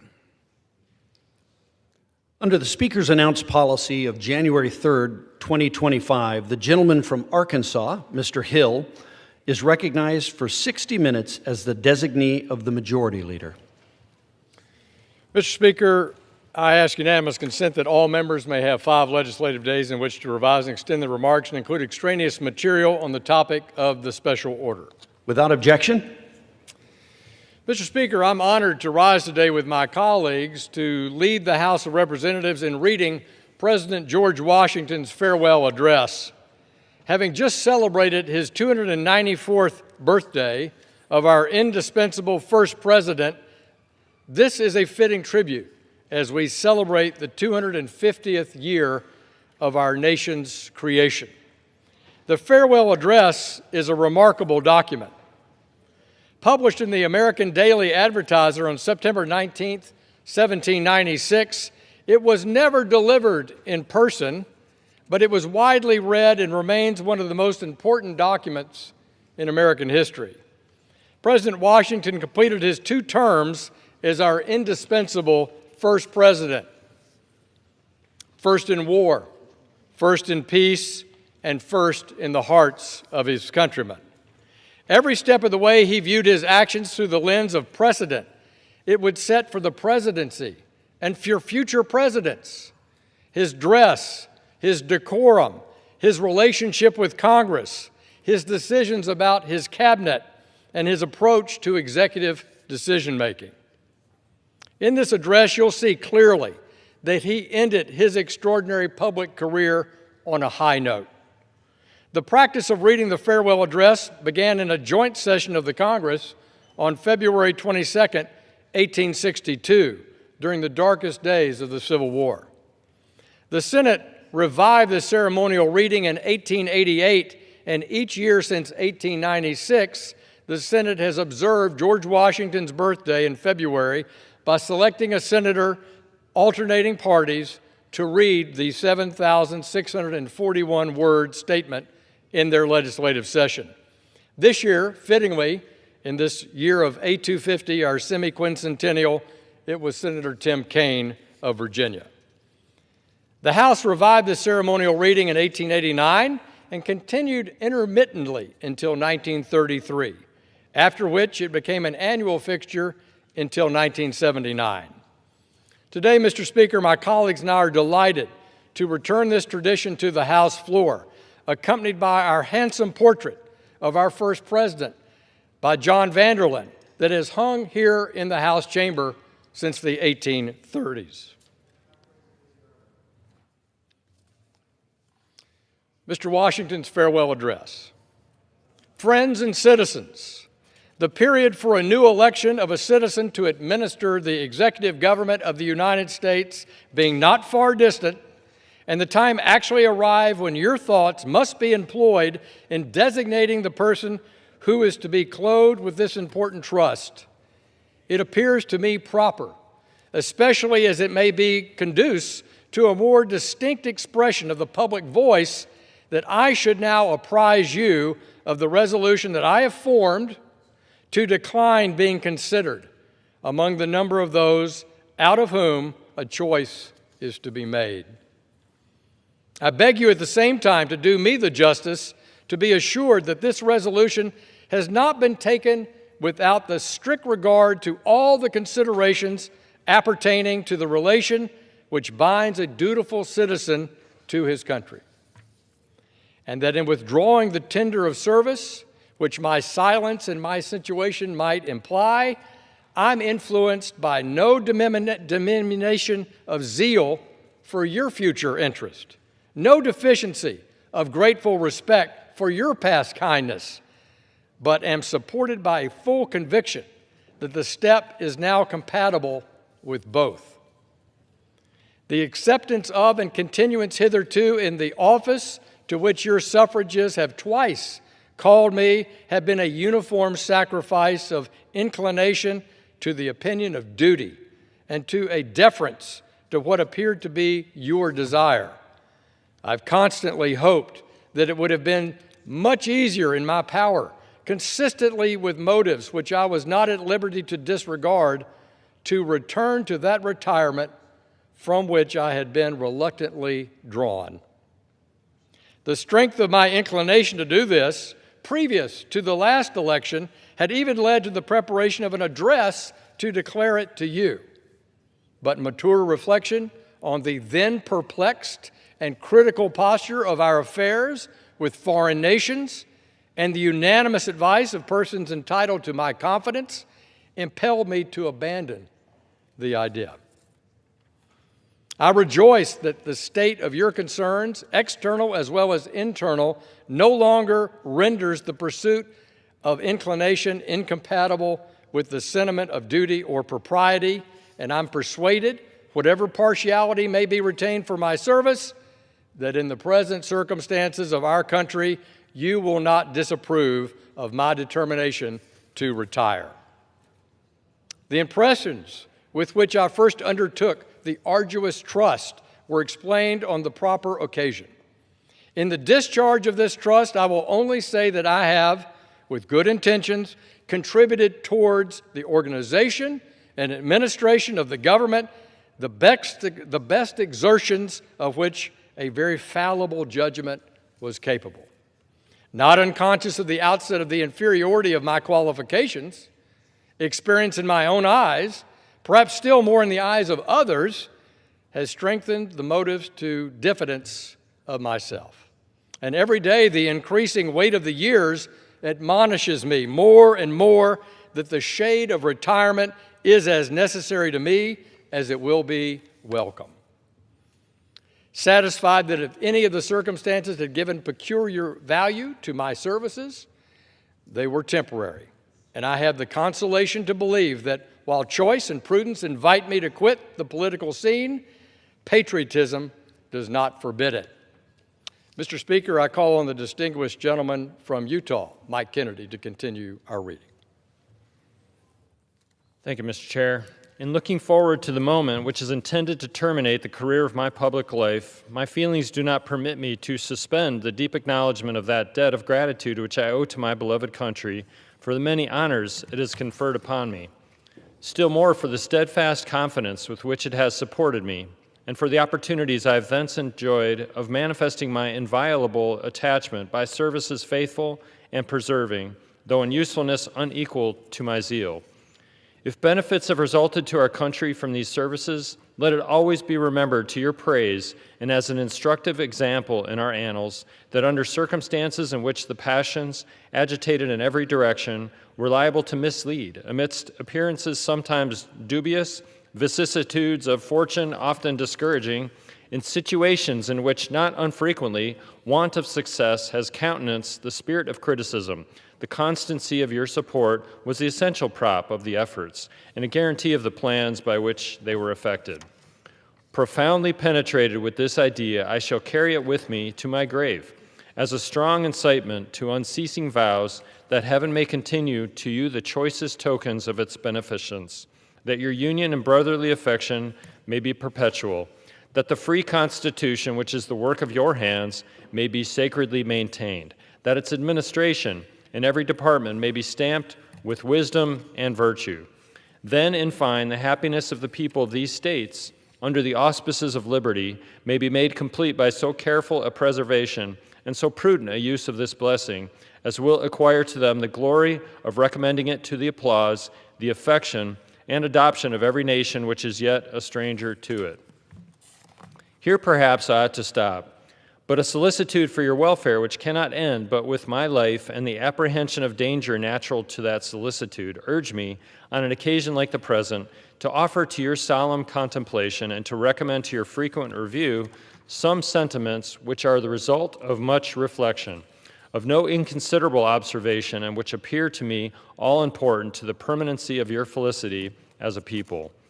These will be offered to you with the more freedom, as you can only see in them the disinterested warnings of a parting friend, who can possibly have no personal motive to bias his counsel. Nor can I forget, as an encouragement to it, your indulgent reception of my sentiments on a former and not dissimilar occasion. Interwoven as is the love of liberty with every ligament of your hearts, no recommendation of mine is necessary to fortify or confirm the attachment. The unity of government which constitutes you one people is also now dear to you. It is justly so, for it is a main pillar in the edifice of your real independence, the support of your tranquility at home, your peace abroad, of your safety, of your prosperity, of that very liberty which you so highly prize. But as it is easy to foresee that from different causes and from different quarters much pains will be taken, many artifices employed to weaken in your minds the conviction of this truth, as this is the point in your political fortress against which the batteries of internal and external enemies will be most constantly and actively, though often covertly and insidiously directed, it is of infinite moment that you should properly estimate the immense value of your national union to your collective and individual happiness, that you should cherish a cordial, habitual, and immovable attachment to it, accustoming yourselves to think and speak of it as the palladium of your political safety and prosperity, watching for its preservation with jealous anxiety, discountenancing whatever may suggest even a suspicion that it can in any event be abandoned, and indignantly frowning upon the first dawning of every attempt to alienate any portion of our country from the rest, or to enfeeble the sacred ties which now link together the various parts. For this you have every inducement of sympathy and interest. Citizens, by birth or choice, of a common country, that country has a right to concentrate your affections. The name of American, which belongs to you in your national capacity, must always exalt the just pride of patriotism more than any appellation derived from local discriminations. With slight shades of difference, you have the same religion, manners, habits, and political principles. You have in a common cause fought and triumphed together. The independence and liberty you possess are the work of joint councils and joint efforts of common dangers, sufferings, and successes. Utah, and I recognize the gentleman who's joined us today, the distinguished former Lieutenant Governor of the Commonwealth of Virginia and the distinguished Member of Congress from Northern Virginia, Mr. Byer. You're recognized to participate in our reading. Thank you, Congressman Hill. But these considerations, however powerfully they address themselves to your sensibility, are greatly outweighed by those which apply more immediately to your interest. Here, every portion of our country finds the most commanding motives for carefully guarding and preserving the union of the whole. The North, in an unrestrained intercourse with the South, protected by the equal laws of a common government, finds in the productions of the latter great additional resources of maritime and commercial enterprise and precious materials of manufacturing industry. The South, in the same intercourse, benefiting by the agency of the North, sees its agriculture grow and its commerce expand. Turning portly into its own channels, the seamen of the North, it finds its particular navigation invigorated. And while it contributes in different ways to nourish and increase the general mass of national navigation, it looks forward to protection of a maritime strength to which itself is unequally adapted. The East, in a like intercourse with the West, already finds, and in the progressive improvement of interior communications by land and water, will more and more find a valuable vent for the commodities which it brings from abroad or manufactures at home. The West derives from the East supplies requisite to its growth and comfort, and, what is perhaps of still greater consequence, it must of necessity owe the secure enjoyment of indispensable outlets for its own productions to the weight, influence, and the future maritime strength of the Atlantic side of the Union, directed by an indissoluble community of interests as one nation. Any other tenure by which the West can hold this essential advantage, whether derived from its own separate strength or from an apostate and unnatural connection with any foreign power, must be intrinsically precarious. While then, every part of our country thus feels an immediate and particular interest in union, all the parts combined cannot fail to find in the united mass of means and efforts greater strength, greater resource, proportionably greater security from external danger, a less frequent interruption of their peace by foreign nations, and what is of inestimable value, they must derive from union an exemption from those broils and wars between themselves, which so frequently afflict neighboring countries not tied together by the same government, which their own rival ships alone would be sufficient to produce, but which opposite foreign alliances, attachments, and intrigues would stimulate and embitter. Hence, likewise, they will avoid the necessity of those overgrown military establishments which, under any form of government, are inauspicious to liberty and which are regarded to be as particularly hostile to republican liberty. In this sense, it is that your union ought to be considered as a main prop of your liberty, and that the love of one another ought to endear to you the preservation of the other.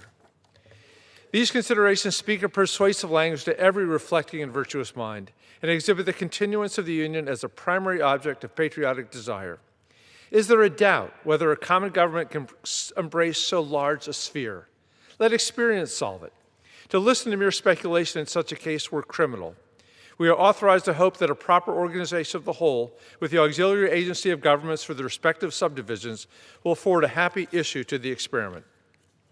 It is well worth a fair and full experiment.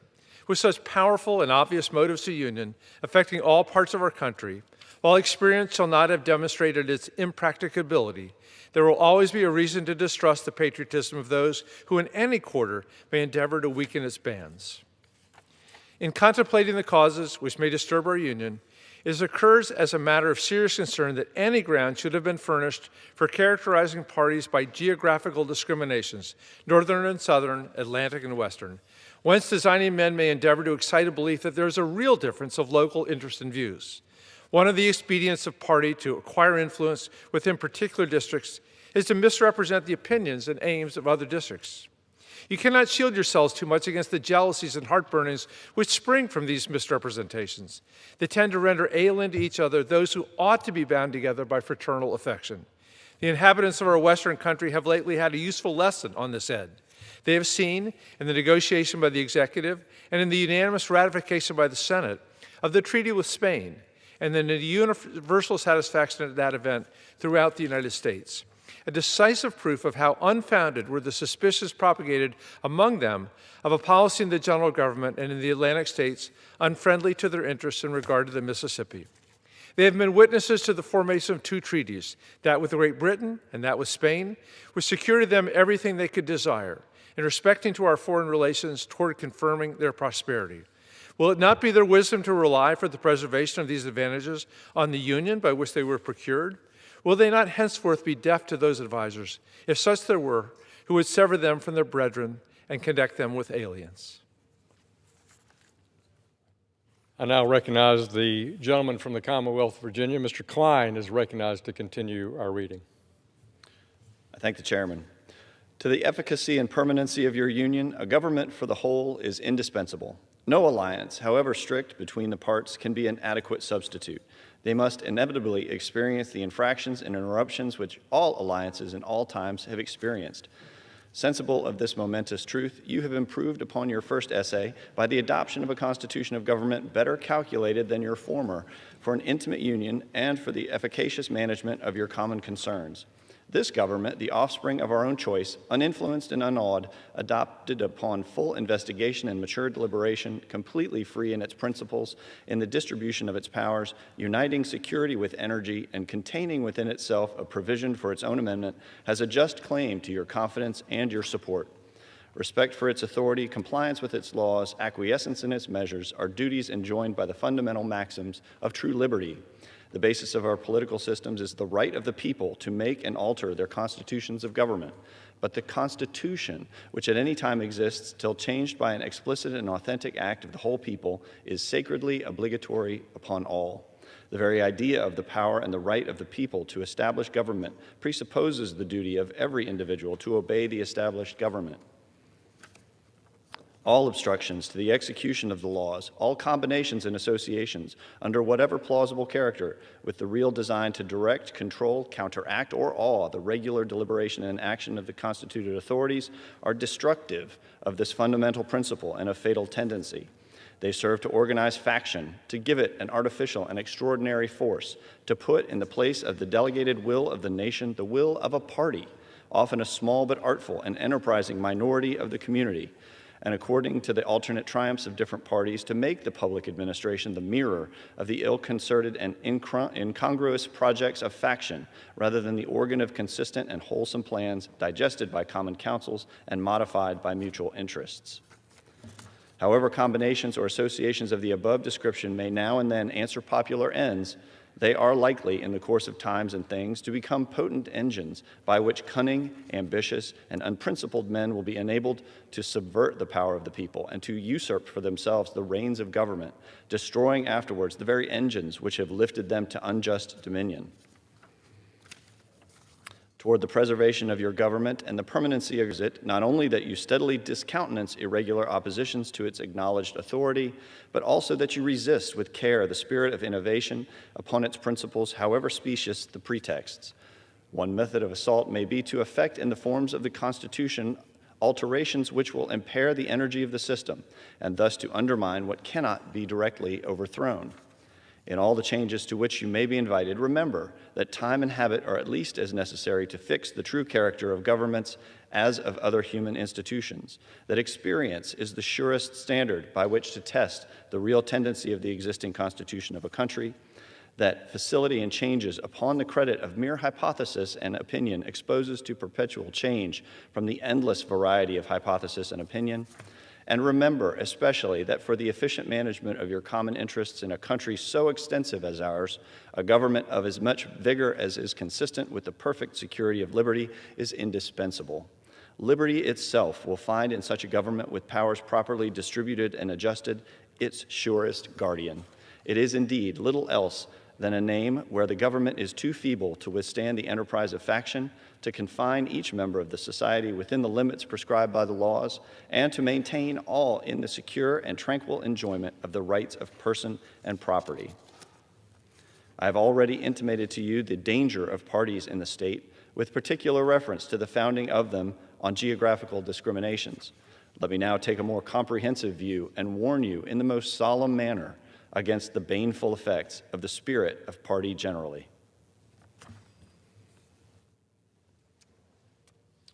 This spirit, unfortunately, is inseparable from our nature, having its root in the strongest passions of the human mind. But in those of the popular form, it's seen in its greatest rankness and is truly their worst enemy. The alternate domination of one faction over another, sharpened by the spirit of revenge natural to party dissension, which in different ages and countries has perpetuated the most horrid enormities, is itself frightful despotism. But this leads at length to a more formal and permanent despotism. The disorders and miseries which result gradually incline the minds of men to seek security and repose in the absolute power of an individual. And sooner or later, the chief of some prevailing faction, more able or more fortunate than his competitors, turns this disposition to the purposes of his own elevation on the ruins of public liberty. Without looking forward to an extremity of this kind, which nevertheless ought to be not entirely out of sight, the common and continual mischiefs of the spirit of party are sufficient to make it the interest and the duty of a wise people to discourage and restrain it. It serves always to distract the public councils and enfeeble the public administration.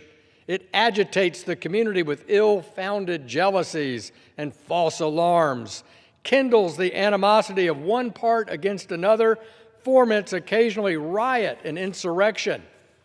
It opens the door to foreign influence and corruption, which find a facilitated access to government itself through the channels of party passions. Thus, the policy and the will of one country are subjected to the policy and will of another. There is an opinion that the parties in free countries are useful checks upon the administration of the government and serve to keep alive the spirit of liberty. This, within certain limits, is probably true. And in governments of a monarchical caste, patriotism may look with indulgence, if not without favor, on the spirit of party.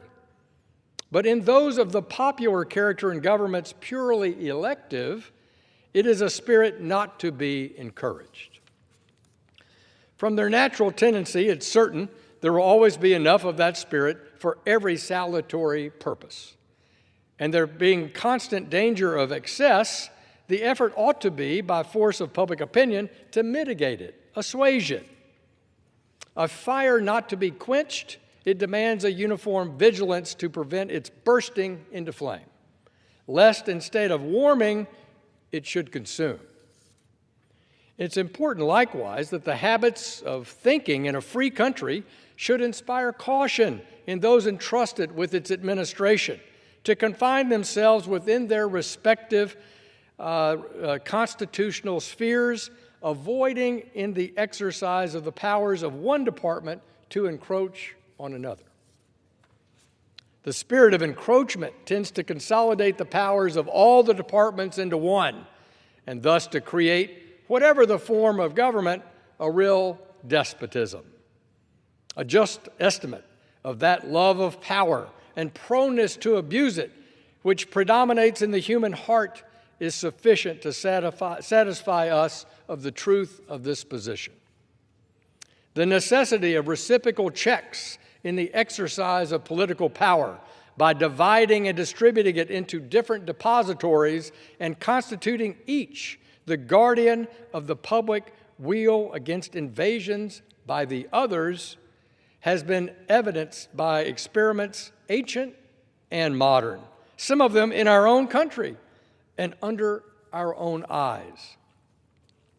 To preserve them must be as necessary as to institute them. If, in the opinion of the people, the distribution or modification of the constitutional powers be in any particular wrong, let it be corrected by an amendment in the way in which the Constitution designates. But let there be no change by usurpation.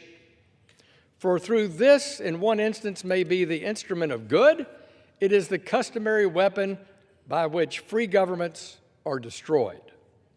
The precedent must always greatly overbalance in the permanent evil any partial or transient benefit which the use can at any time yield. Of all the dispositions and habits which lead to political prosperity, religion and morality are indispensable supports.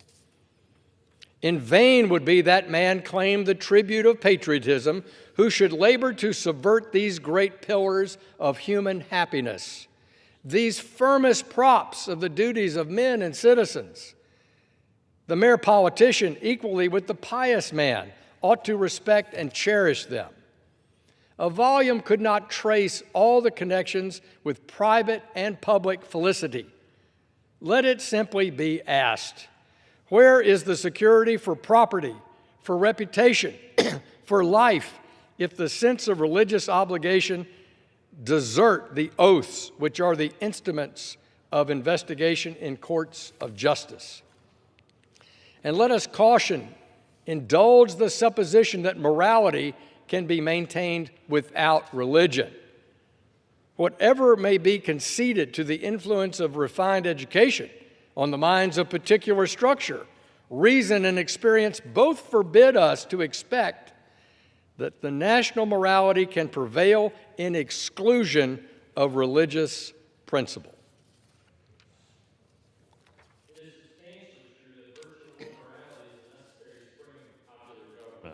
The rule indeed extends with more or less force to every species of free government.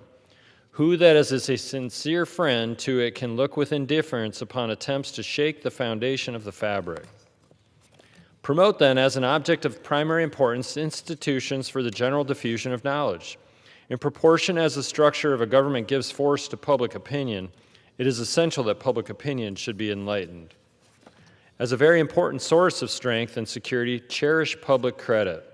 One method of preserving it is to use it as sparingly as possible, avoiding occasions of expense by cultivating peace, but remembering also that timely disbursements to prepare for danger frequently prevent much greater disbursements to repel it, avoiding likewise the accumulation of debt, not only by shunning occasions of expense, but by vigorous exertion in times of peace to discharge the debts which unavoidable wars may have occasioned, not ungenerously throwing upon posterity the burden which we ourselves ought to bear.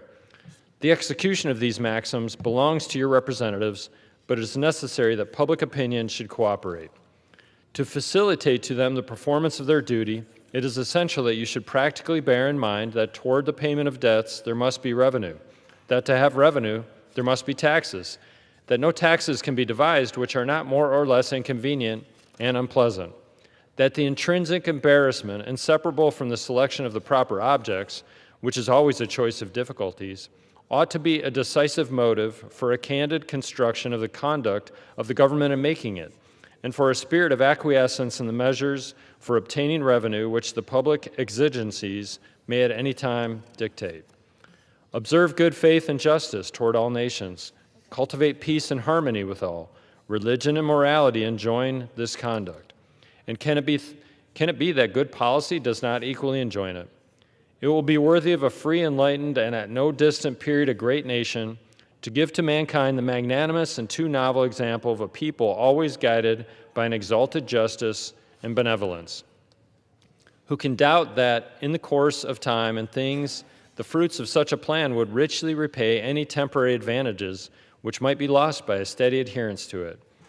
Can it be that Providence has not connected the permanent felicity of a nation with its virtue?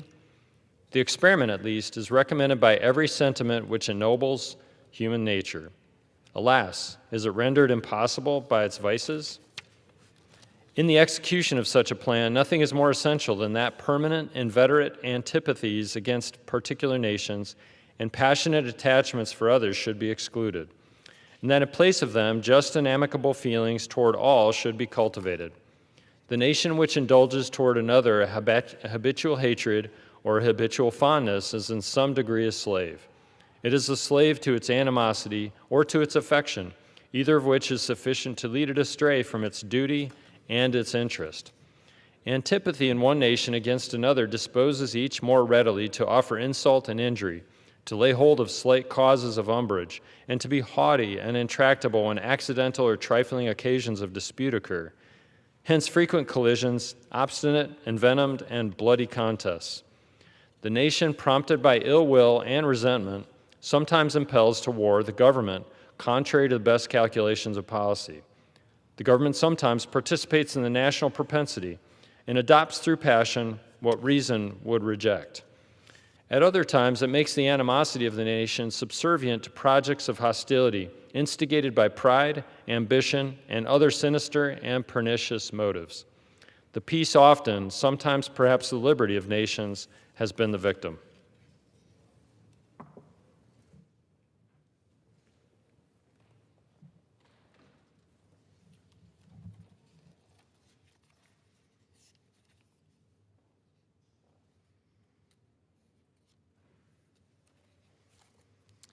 So likewise, a passionate attachment of one nation for another produces a variety of evils. Sympathy for the favored nation, fast facilitating the illusion of an imaginary common interest in cases where no real common interest exists, and infusing into one the enmities of the other, betrays the former into participation in the quarrels and wars of the latter without adequate inducement or justification. It leads also to concessions to the favorite nation of privileges denied to others, which is apt doubly to injure the nation making in concessions. By unnecessarily parting with what ought to have been retained and by exciting jealousy, ill will, and a disposition to retaliate in the parties from whom equal privileges are withheld. and it gives to ambitious, corrupted, or deluded citizens who devote themselves to the favorite nation facility to betray or sacrifice the interests of their own countries without odium, sometimes even with popularity, gilding with the appearances of a virtuous sense of obligation, a commendable deference for public opinion, or a laudable zeal for public good, the base or foolish compliances of ambition, corruption, or infatuation. As avenues to foreign influence in innumerable ways, such attachments are particularly alarming to the truly enlightened and independent patriot. How many opportunities do they afford to tamper with domestic factions, to practice the arts of seduction, to mislead public opinion, to influence or awe the public councils? Such an attachment of a small or weak toward a great and powerful nation dooms the former to be the satellite of the latter. Against the insidious wiles of foreign influence, I conjure you to believe me, fellow citizens. The jealousy of a free people ought to be constantly awake, since history and experience prove that foreign influence is one of the most baneful foes of Republican government. But that jealousy, to be useful, must be impartial, else it becomes the instrument of the very influence to be avoided instead of a defense against it. Excessive partiality for one foreign nation and excessive dislike of another cause those whom they actuate to see danger only on one side and serve to veil and even second the arts of influence on the other. Real patriots who may resist the intrigues of the favorite are liable to become suspected and odious, while its tools and dupes usurp the applause and confidence of the people to surrender their interests. The great rule of conduct for us in regard to foreign nations is in extending our commercial relations to have with them as little political connection as possible. So far as we have already formed engagements, let them be fulfilled with perfect good faith. Here, let us stop. Europe has a set of primary interests which to us have none or a very remote relation. Hence, she must be engaged in frequent controversies, the cause of which are essentially foreign to our concerns. Hence, therefore, it must be unwise in us to implicate ourselves by artificial ties in the ordinary vicissitudes of their politics or the ordinary combinations and collisions of her friendships or enmities. Situation invites and enables us to pursue a different course. If we remain one people under an efficient government, the period is not far off when we may defy material injury from external annoyance, when we may take such an attitude as will cause the neutrality we may at any time resolve upon to be scrupulously respected, when belligerent nations, under the impossibility of making acquisitions upon us, will not lightly hazard the giving us provocation, when we may choose peace or war as our interest, guided by justice, shall counsel. Why forego the advantages of so peculiar a situation? Why quit our own to stand upon foreign ground? Why, by interweaving our destiny with that of any part of Europe, entangle our peace and prosperity in the toils of European ambition, rivalship, interest, humor, or caprice? It is our true policy to steer clear of permanent alliances with any portion of the foreign world, so far, I mean, as we are now at liberty to do it. For let me not be understood as capable of patronizing infidelity to existing engagements. I hold the maxim no less applicable to public than to private affairs that honesty is always the best policy. I repeat it, therefore, let those engagements be observed in their genuine sense. But, in my opinion, it is unnecessary and would be unwise to extend them. Taking care always to keep ourselves by suitable establishments on a respectable defensive posture, we may safely trust to temporary alliances for extraordinary emergencies.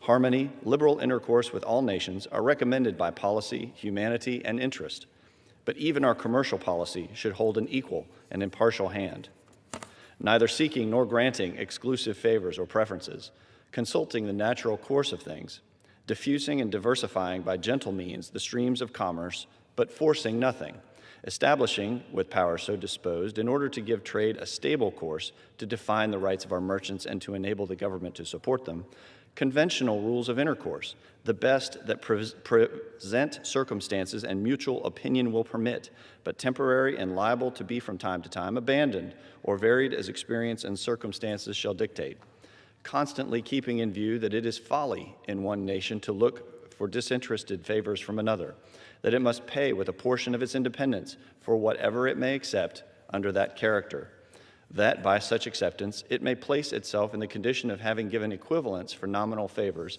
and yet of being reproached with ingratitude for not giving more, There can be no greater error than to expect or calculate upon real favors from nation to nation. It is an illusion which experience must cure, which a just pride ought to discard. In offering to you, my countrymen, these counsels of an old and affectionate friend, I dare not hope they will make the strong and lasting impression I could wish, that they will control the usual current of the passions or prevent our nation from running the course which has hitherto marked the destiny of nations. But if I may even flatter myself that they may be productive of some partial benefit, some occasional good, that they may now and then recur to moderate the fury of party spirit, to warn against the mischiefs of foreign intrigue, to guard against the impostures of pretended patriotism, this hope will be a full recompense for the solicitude of for your welfare by which they have been dictated. How far in the discharge of my official duties I have been guided by the principles which have been delineated, the public records and other evidences of my conduct must witness to you and to the world. To myself, the assurance of my own conscience is that I have at least believed myself to be guided by them.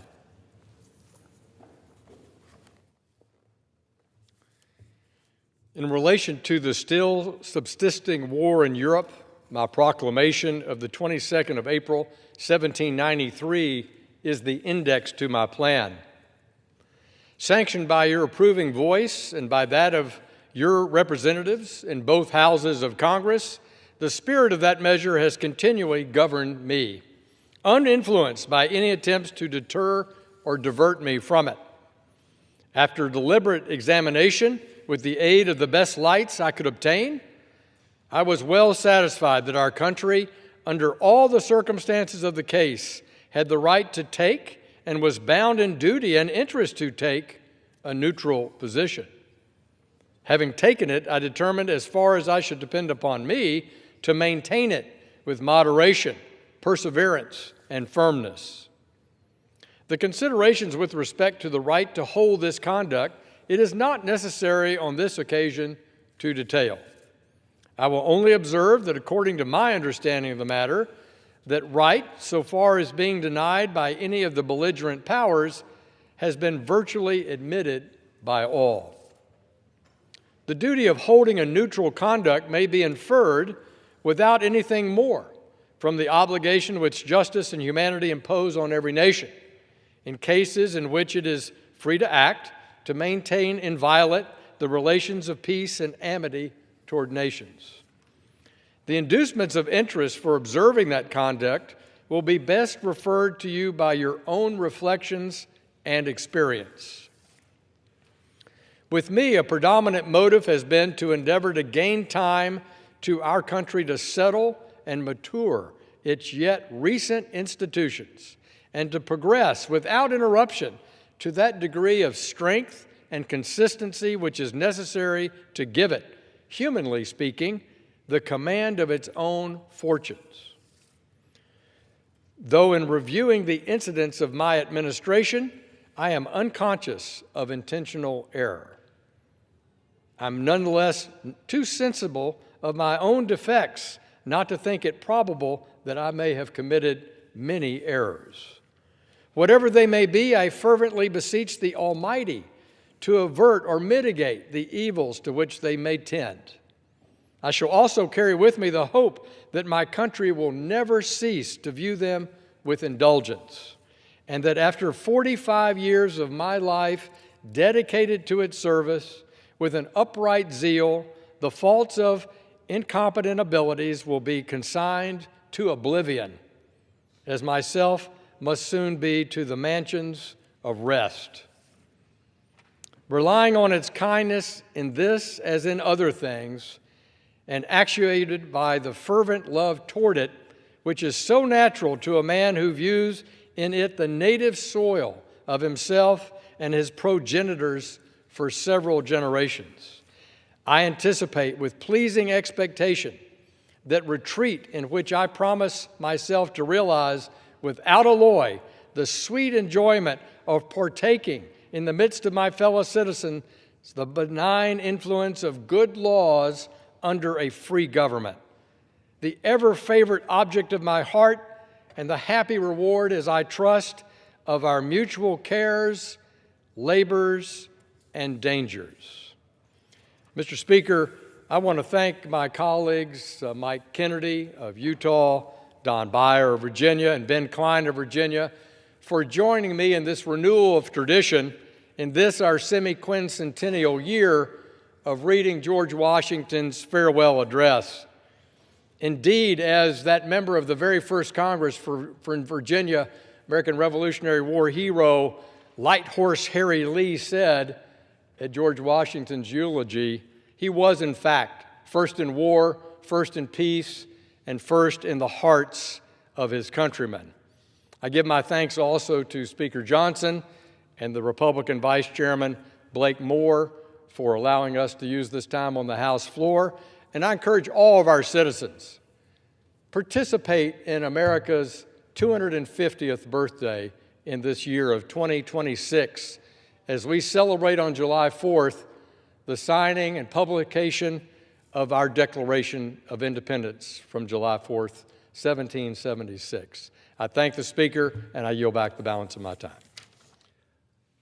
Under the Speaker's announced policy of January 3rd, 2025, the gentleman from Illinois, Mr. Caston, is recognized for 60 minutes as the designee of the Minority Leader.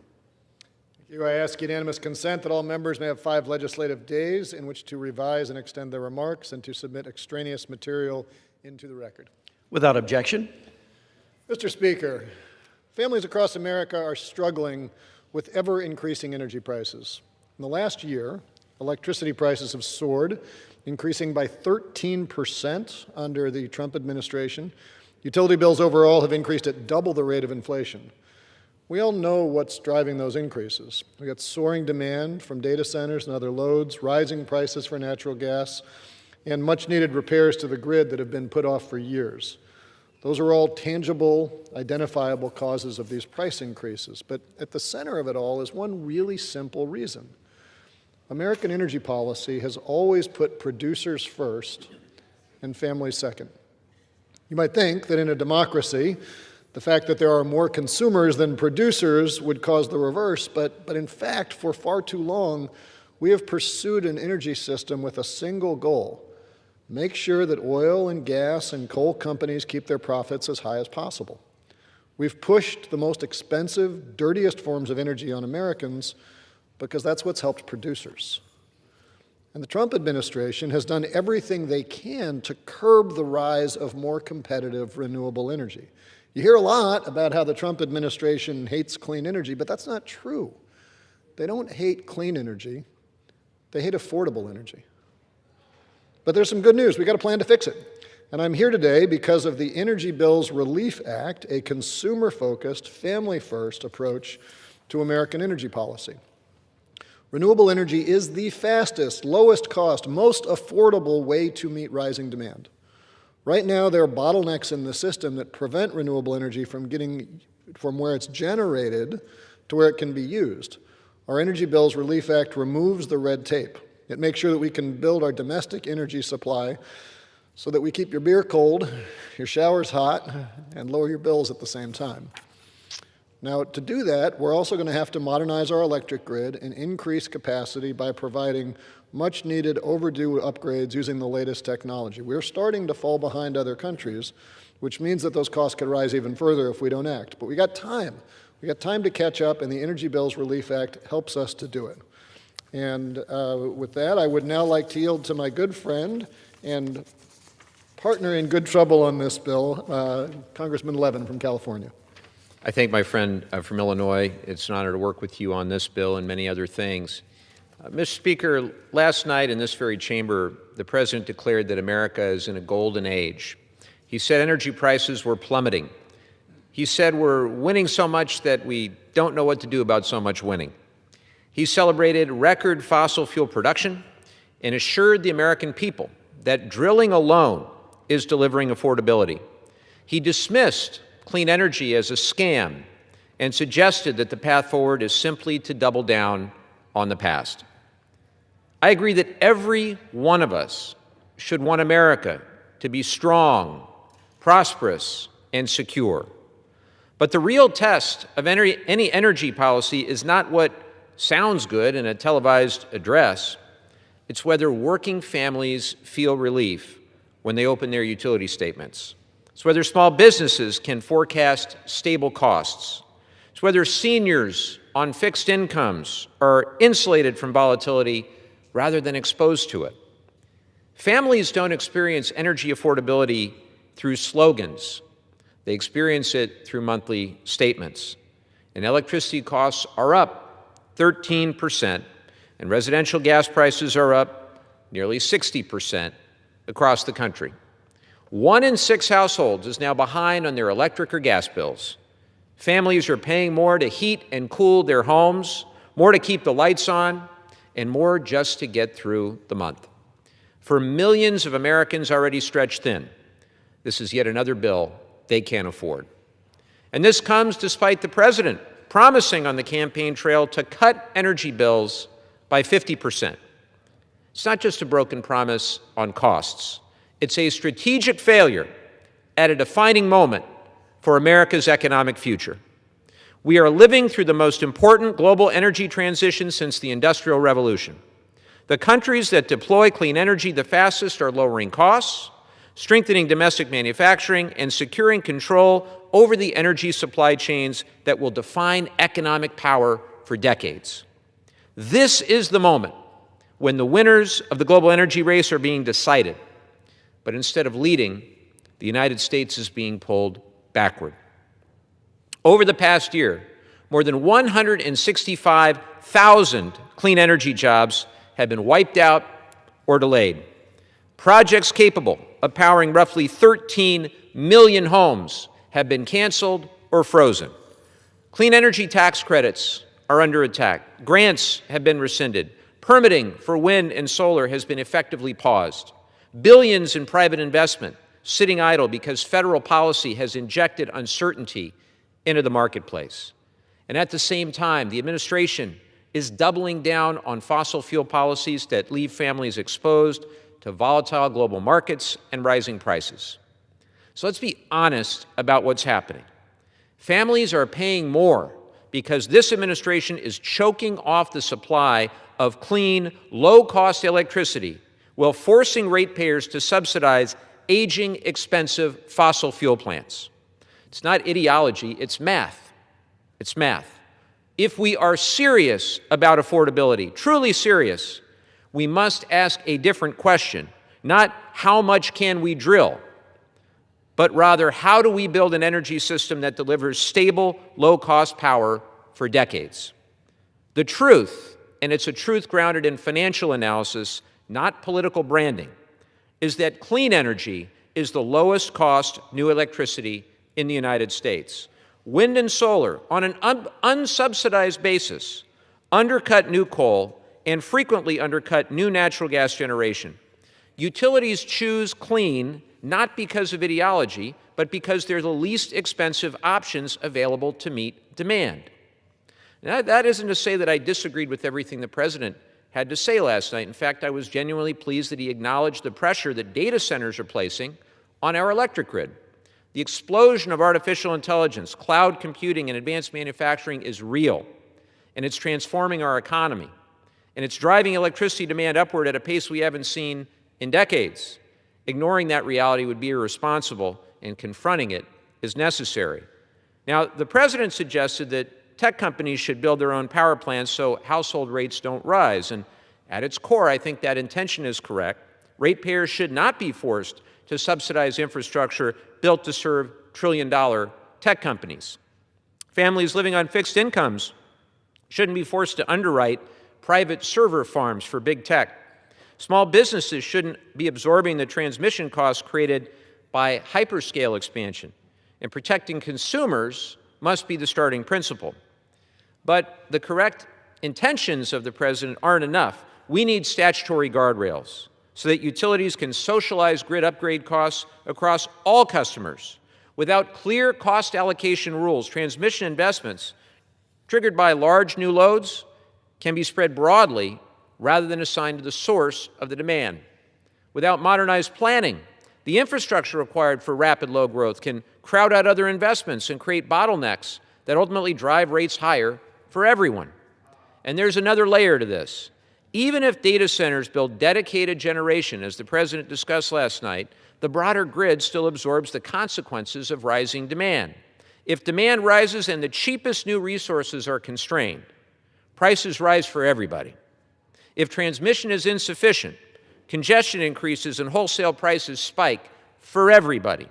If fossil fuel generation continues to dominate, the corresponding volatility is transmitted directly into higher retail electric bills for everybody.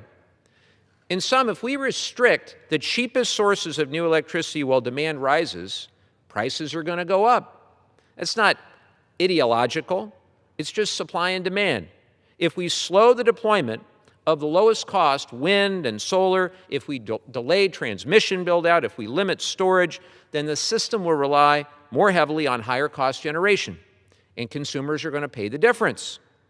If, on the other hand, we modernize the grid, we deploy the lowest cost resources at scale, we accelerate transmission expansion, we integrate storage, we allow clean energy to compete fairly and fully, then rising demand can be met with falling costs and less volatility.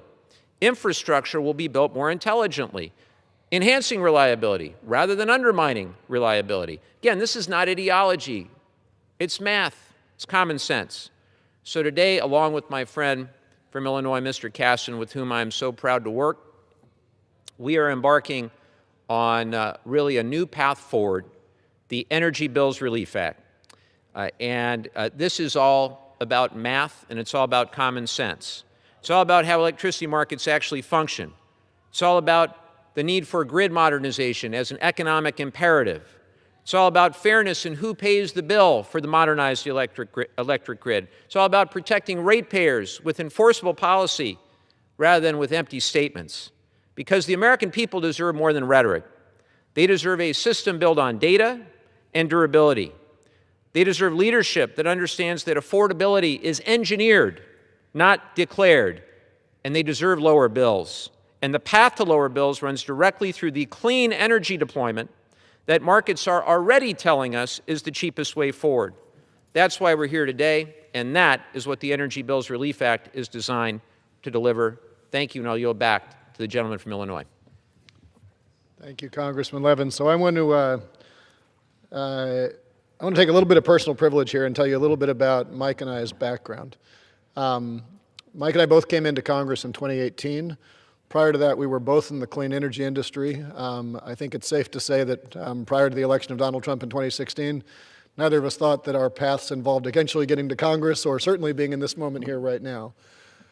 I say that because both of us spent our careers before getting into Congress building and deploying clean energy, building and deploying low-cost, affordable energy. And if you are going to go and build one of those plants, you build the plant, you hook it up, you connect it to the grid, and the person who now is controlling the dispatch of that plant never runs it unless it's cheaper than the electric grid. Every minute you own a solar panel, every minute you own a cogeneration plant, a wind turbine, all these technologies are out there, every minute you're saying, is this cheaper or more expensive than the alternative? And there's a saying back in the days when I was going and doing all that, that asking for a utility for permission to interconnect to the grid is like asking a man for permission to date his wife. It doesn't matter whether you're cheaper. It doesn't matter whether that's in the national interest. You are a competitive threat. And capitalism works on competition. So fast forward, Mike and I run for Congress. We win. Speaker Pelosi appoints us both to the Climate Committee to put us, along with our wonderful leader, Kathy Castor, to figure out how to take this knowledge and make sure that we can deploy cheaper, cleaner energy. That work through the 116th Congress, through the 117th Congress, ultimately led to the Inflation Reduction Act. And in 2022, we passed the largest climate bill in the history of this country, in the history of the world. The purpose of that bill was to make sure that your access to cheap energy was not a function of whether you had capital, whether you could hire the lawyers and the engineers to go into fight with your utility. It was to make sure that every American had access to the cheapest energy. And that bill, the Inflation Reduction Act, took a significant step forward in expanding access to cleaner, more affordable energy sources to lower costs for all Americans. I was really proud of the work we did to help write that bill, and then President Trump killed it. Now, killing it didn't prevent all those generators that got built from operating, because if you've got a solar panel on your roof, it's still cheaper than whatever anybody else is providing. But it blocks new people's ability to bring those forward. Last summer, he gutted programs that were designed to boost domestic renewable energy. He slashed incentives to help households save money. He arbitrarily blocked the development of affordable energy sources while forcing more expensive coal plants to keep running, ensuring that fossil fuel companies can keep raking in profits at your expense. The Energy Bills Relief Act puts an end to that. This is a consumer-focused bill. It's a bill that puts American families first. It restores the tax credits for home energy upgrades that were ended by President Trump. It incentivizes utilities to help consumers save money by funding home weatherization, energy efficiency. Wouldn't you like to spend less on your natural gas bill? Wouldn't you like your utility to be a partner in that? It provides financial assistance to make sure that families don't have their power shut off. It puts an end to price gouging, because utilities shouldn't profit while you're struggling. It makes sure that places like data centers cover their own costs, and that if a data center opens in your area, that doesn't mean that the costs are pushed onto your household. It gives a voice to the American people. Make sure they're consulted when new energy projects are being developed in their community. This bill was put together in a way that I wish was not so innovative. A lot of bills around here start by saying, what is politically possible? What can we do on a bipartisan basis? Well, if what's scientifically necessary exceeds what's politically possible, then we are failing in any ability to claim to be a leader. So what we did in this bill is says, what is the energy policy that's necessary? What's the energy policy that is most helpful to American consumers? That's what we set out to do. And I'm proud of the legislation that Congressman Levin and I have written to do that. And with that, I will yield back to the great gentleman from California, Mr. Levin. I thank my friend from Illinois, and I'd like to just spell out some basic facts and some myths about clean energy, because there's a whole lot of misinformation out there these days. First thing I'd like to make sure to say is that clean energy is the lowest cost new electricity in America. Independent financial analysis confirms that utility-scale solar and onshore wind are the cheapest forms of new electricity generation available in the United States. This is from Lazard, their levelized cost of energy analysis, showing that unsubsidized solar and wind consistently undercut new coal and new natural gas generation. There was recently a report that solar projects are on average 41% cheaper than the lowest cost fossil fuel alternatives globally, and onshore wind projects are 53% cheaper. Another analysis shows that solar is approximately $64 per megawatt hour cheaper than coal and $20 cheaper than combined cycle gas. Wind is $61 cheaper than coal and $17 cheaper than gas. Markets are already choosing clean energy because it's the least expensive option. In fact, states leading in renewable generation generally see lower electricity prices. According to EIA data, 17 of 22 states with above average shares of wind and solar had below average electricity prices last year. 13 of those states voted Republican in 2024, I might add.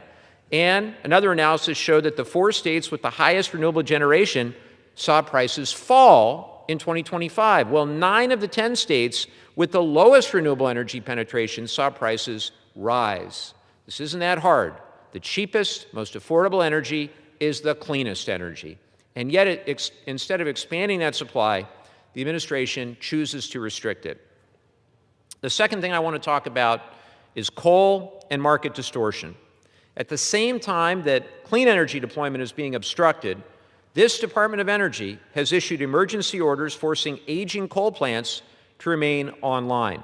In Colorado, for example, that decision is estimated to cost ratepayers $20 million over 90 days, roughly $85 million annually, and potentially up to $150 million per year if required to operate continuously. In Michigan, ratepayers paid approximately $80 million over 4 months to keep a coal plant running. If coal were the lowest cost option, it would not need these sorts of emergency orders. 99% of U.S. coal plants are more expensive to operate than replacing them with new wind or solar. according to Energy Innovation. Coal is aging, it's unreliable, it's costly, and more than half the fleet is already scheduled to retire. NERC reliability data shows increasing forced outage rates for coal plants in recent years. So, folks, this is not free market competition. This is protectionism for expensive incumbents while families are footing the bill. The third thing I'd like to talk about is reliability. Opponents sometimes argue that wind and solar are unreliable. The evidence says exactly the opposite. Battery storage deployment is absolutely taking off. The U.S. is projected to add more than 18 gigawatts of new utility-scale battery storage. Just last year, 2025, huge record number, 11 gigawatts in 2024. By the end of 2026, the assumptions were nearly 65 gigawatts of total storage capacity. And the majority of new solar projects in the Western Interconnection area now include co-located storage. Battery costs have dropped dramatically in the last couple of years, and transmission expansion connects regions experiencing different weather patterns, improving reliability and lowering costs for everyone, delivering the grid of the future, delivering the interconnected, flexible, diversified grid of the future. Meanwhile, what's the alternative? Well, Winter Storm Fern, January 2026, coal plants ramped up as expected, but fuel prices spiked. Stockpiles dropped to their lowest levels in years, and the system was strained. We know that gas infrastructure can freeze. We know that peaker plants can be overstressed. We know that fossil fuels are not immune from failure. Reliability comes from diversification and modernization, not by clinging to a single fuel. Next, I hear that clean energy can't meet growing demand. That's not true either. Electricity consumption hit a record high last year and is projected to continue rising in 2026, according to EIA. AI-driven data centers, I think we all know, are a major contributor, with electricity demand from data centers expected to double by 2030. Clean energy is the fastest resource to deploy. So not only is it cheapest, but it's fastest to deploy. The average solar project can be built in 15 to 17 months. A natural gas plant often takes 4 years or longer. Gas turbine shortages mean new turbines may not be available until the 2030s. Solar and wind growth outpaced global demand growth in the first half of 2025, with solar alone meeting 83% of global electricity demand growth in the first half of 2025. If we are serious about meeting rising demand and doing so affordably, we must accelerate the most affordable and fastest to deploy resources, which also happen to be the cleanest resources.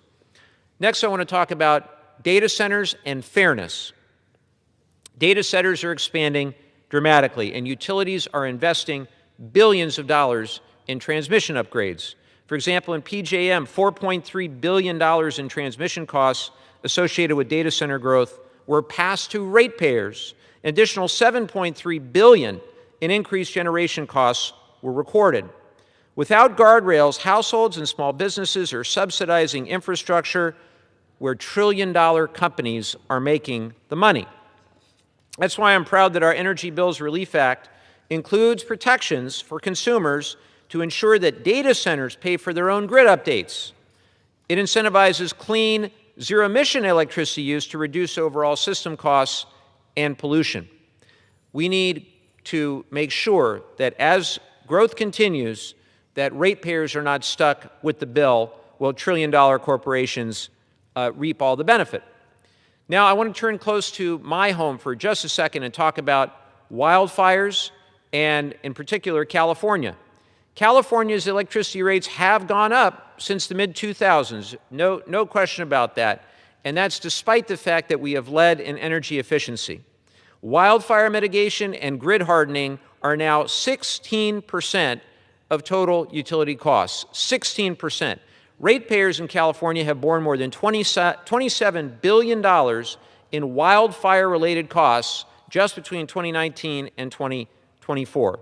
Investor-owned utilities have passed on bankruptcy settlements and infrastructure upgrades tied to wildfire liability, and they have stuck it to the ratepayer. That's why blaming renewable energy for rate increases doesn't tell the picture. They're wildfire-driven. These are simply misrepresented facts by those who have a grudge against renewable energy. So, the Energy Bills Relief Act includes a grant program to support grid upgrades that would reduce wildfire risk, that would prevent catastrophic utility failures, lowering long-term ratepayer burdens. Next, I want to talk about LNG exports and volatility. As LNG exports increase, domestic natural gas prices increasingly reflect international demand. Global volatility becomes domestic volatility. Wind and solar, on the other hand, have no fuel price. They have no geopolitical premium. They have no shipping constraints. When you build renewable generation, the fuel is free forever. The fuel is free forever. That's a big deal. That's long-term price stability. So, what would our bill do? Very proud of a lot of the things that it would accomplish. Number one, it would rescind the tax hike on low-cost clean energy, and it would restore tax credits for clean energy, such as those in the Inflation Reduction Act. Number two, it would reverse roadblocks to clean energy permitting and restrict the abuse of Department of Energy emergency orders. Number three, it would ensure that data centers pay their fair share. Number four, it would expand LIHEAP and weatherization assistance to help struggling families.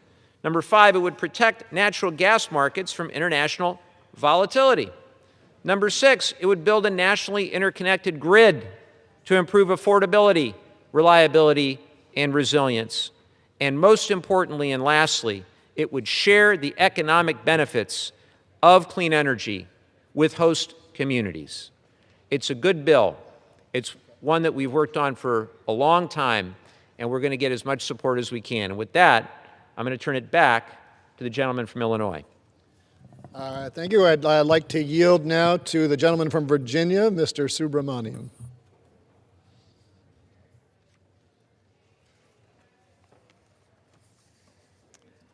Thank you, Mr. Speaker. I want to thank everyone here today, as well as thank SEEK for all their hard work and leadership. One of the things the president said last night, he's doing so much to lower energy costs through drill, baby, drill, and through all the other actions he's taken. I think on the campaign, he said he was going to lower energy prices by 50%, and yet last year, Americans paid more than 13% for their electricity bills compared to the previous year.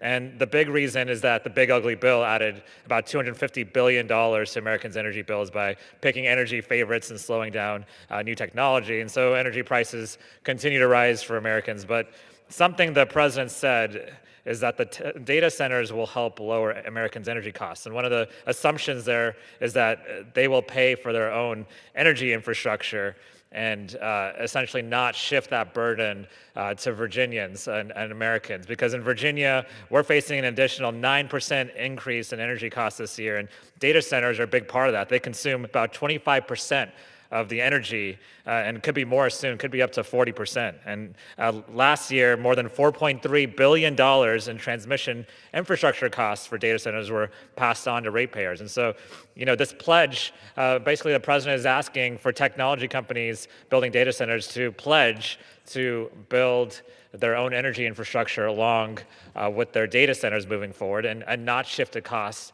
to ratepayers. And I welcome the idea of making sure that ratepayers aren't shouldering the burden of energy infrastructure and energy generation, because the American people deserve better than that. And I think one of the things I'd like to see more of is, rather than a pledge, a concrete proposal, actual regulatory frameworks that will protect people's energy costs. That's what we're doing in Virginia. Down in Richmond, there's now a legislation that they're moving forward to essentially make sure that ratepayers aren't paying for the energy generation of data centers. And so I look forward to having this bipartisan conversation, but I know that if the president doesn't come up with this framework that we need, then it's going to be another promise made, promise not kept when it comes to energy prices. Thank you, and I yield back. Thank you, and I'd yield now to the gentlelady from Ohio, Ms. Kaptur. I wish to thank Congressman Caston for his great leadership and also Congressman Mike Levin for drawing us together here today. And I rise today, as I do every day, on behalf of the people of the region I represent, but also for people across our country. Americans are facing the cost of energy, and it's becoming unaffordable, but it's not their fault. At the same time, many federal incentives to help lower energy costs and to create the new energy systems for the future have been rolled back by the current administration. Actually, I was somewhat surprised that that happened. America's grid is old. I hope President Trump hears this, and it's under greater strain. Our country actually set new records twice this past July for peak electricity demand. It's getting hotter in many parts of the country during the summer months, and for those of us who live up north, let me tell you, it's getting colder. And the old grid system is being tested like never before by hotter weather and cooler weather, cold weather, frigid weather, and higher usage. And when the grid strains, costs rise. Every household, I would venture in our country, is feeling the pinch. And for us in the upper Midwest, it isn't 9% increase. Our energy bills have doubled.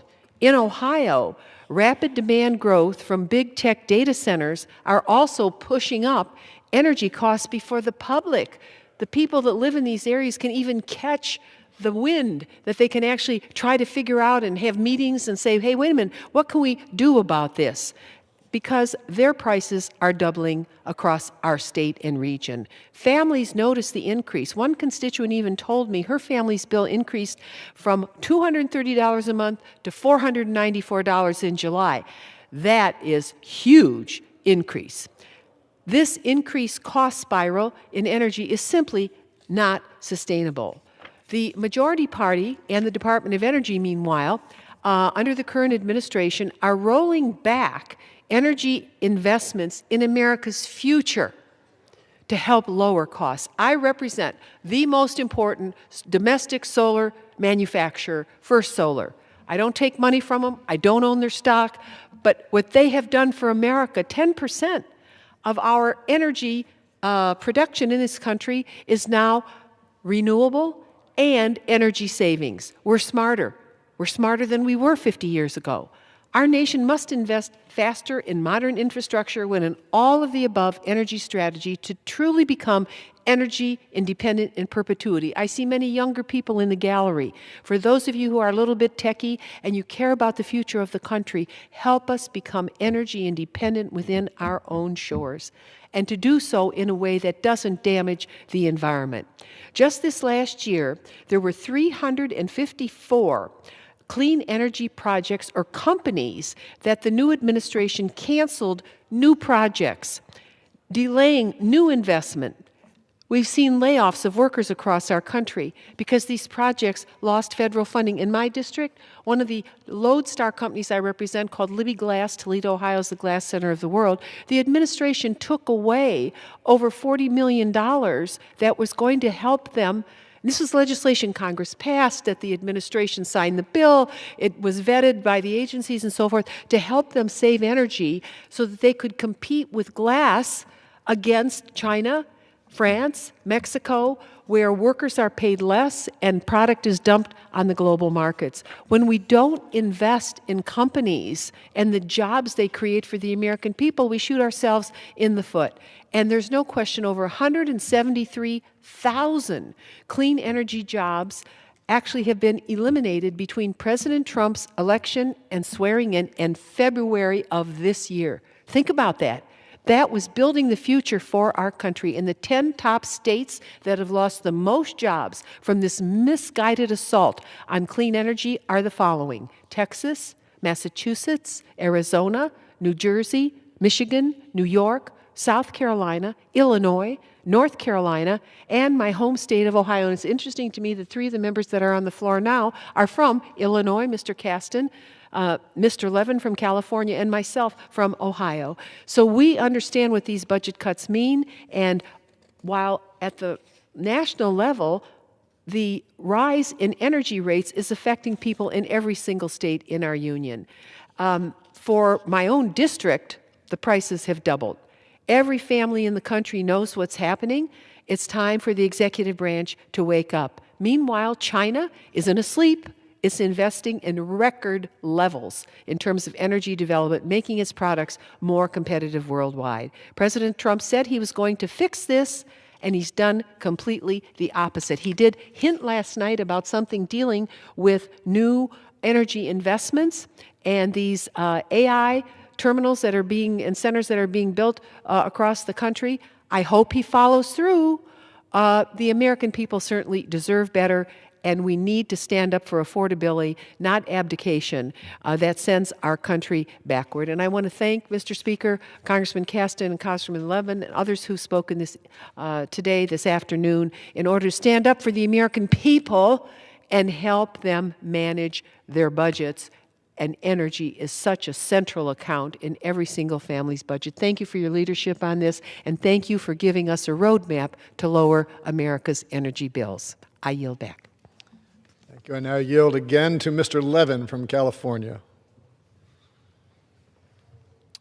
Thank the gentleman, and I certainly thank my good friend from Ohio, Marcy Kaptur, from whom I've learned so much on the Appropriations Committee and otherwise. Look, this debate should not be partisan, and it does not have to be partisan. The physical laws of energy do not care who's in the majority. The economics of electricity do not change with one party label or which district you're from. The grid does not ask whether the power flowing through it came from a red state or a blue state. We really need to answer only one question. Is there power when it's needed at a price families can afford? That's why this ought to unite us. Republican and Democratic states alike lead in wind and solar generation. Red and blue districts alike host clean manufacturing. Farmers earn steady lease payments from solar panels and wind turbines that help keep their family farms afloat through droughts and floods and commodity swings. Veterans and skilled tradespeople are building the advanced technologies that strengthen our energy security and reduce our dependence on volatile fuel markets.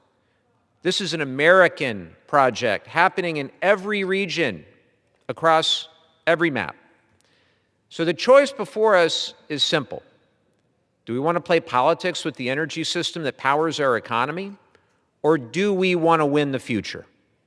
Because the truth is, families do not experience energy policy as ideology. They experience it as a bill. They experience it as a choice between paying the utility bill and paying for groceries. They experience it as small business owners deciding whether to hire or to cut hours. They experience it as seniors on fixed incomes turning down the thermostat and hoping the next heat wave doesn't last too long. That's what energy affordability means in real life.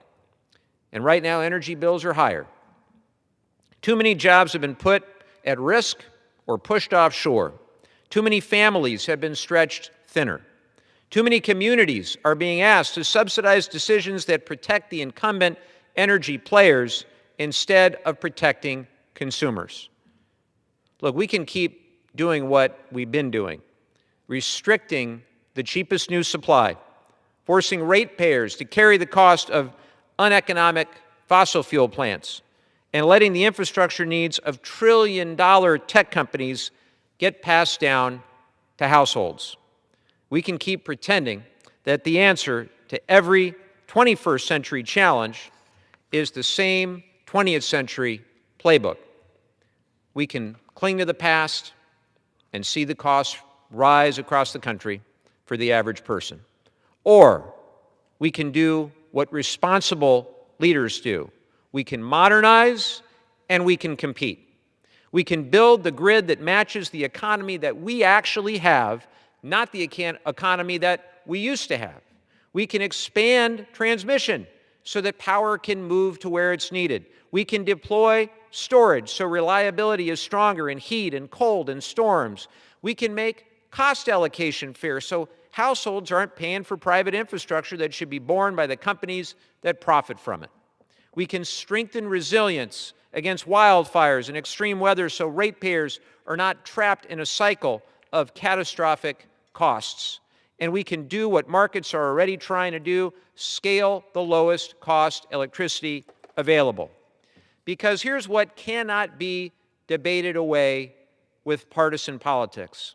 Clean energy is the lowest cost new energy in America. Clean energy is the fastest path to stabilizing energy bills. Clean energy is how we meet rising demand without squeezing households. Clean energy is how we compete with China rather than handing them the supply chain of the future. Clean energy is how we reduce volatility because sunshine and wind do not spike in price when global markets panic. And that is why the question is not whether clean energy wins. It is already winning in every market that allows fair competition to function. The question is whether America leads. Will we lead in building the industries that power the next generation of manufacturing? Will we lead in the technologies that make the grid more reliable, not less reliable? Will we lead in protecting consumers rather than protecting entrenched interests? Will we lead in an energy system that is affordable, resilient, and secure? History is not going to remember who had the better slogan. History, I think, will remember in this moment whether this body decided to make America more competitive or more brittle. It'll remember whether we chose the future when the future was still a choice. That's what the Energy Bills Relief Act is designed to do. It's about families first. It's about consumers. It's about fair markets. It's about building. And it's about winning. Mr. Speaker, I hope we don't argue too much about yesterday, and I hope we focus instead on building tomorrow. And with that, I'll yield back to my dear friend from Illinois. Thank you, Mr. Levin. So as we prepare to close, I want to talk a little bit about how the Energy Bills Relief Act fits into the broader conversation we're having about energy permitting right now. And to do this, I want to just ask you to consider that you saw someone on TV who said the reason we don't have a lot of houses in America is because of the permitting barriers to building houses out of straw. Now, you'd probably have two thoughts. The first is, who the heck wants to build a house out of straw? And the second thought you might have is, what little pig is behind this advocacy campaign? Now, I tell you that because you've got to look at what is happening in the energy sector right now among those in the fossil fuel industry who are telling you that the permitting problem we have is a difficulty deploying fossil fuel assets. Let's look at some numbers. In the year 2010, the United States consumed 1.1 billion short tons per year of coal. 1.1 billion. Today, we consume about 500 million. That's a more than 50% drop in the amount of coal our country is consuming. In the year 2000, the United States consumed about 20 million barrels of oil per day. Today, we consume about 20 million barrels of oil per day. We drive more miles, we've got more people, and yet we're consuming the same amount of oil. Our houses are just as well lit, just as warm, and yet we're consuming half as much coal. How do we get to that point? Well, the reason we got to that point is because vehicles got more efficient. Given the choice between driving a car that costs you $40 to fill it up and one that costs $20, people prefer 20. 100 versus 50, people prefer 50. Heck, if you got an electric vehicle, you don't have to pay at all, especially if you got a solar panel on your roof.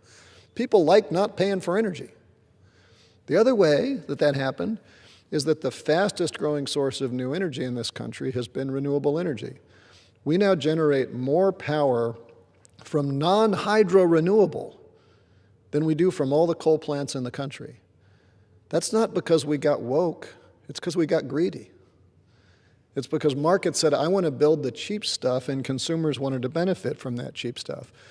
So now step back and say, okay, what do you do if you are a fossil fuel company who is selling something that is losing market share? There's a new technology coming out that's eating into your customer base. You can't sell as much. Well, they've done two things. Number one, they have shifted to exports. 2016, the United States basically didn't export any natural gas at all. By 2021, we were exporting 300,000 million cubic feet per year. Today, we're over 500,000 million cubic feet per year. It's as if we invented cell phones and then decided to double down on exporting rotary phone technology to the rest of the world.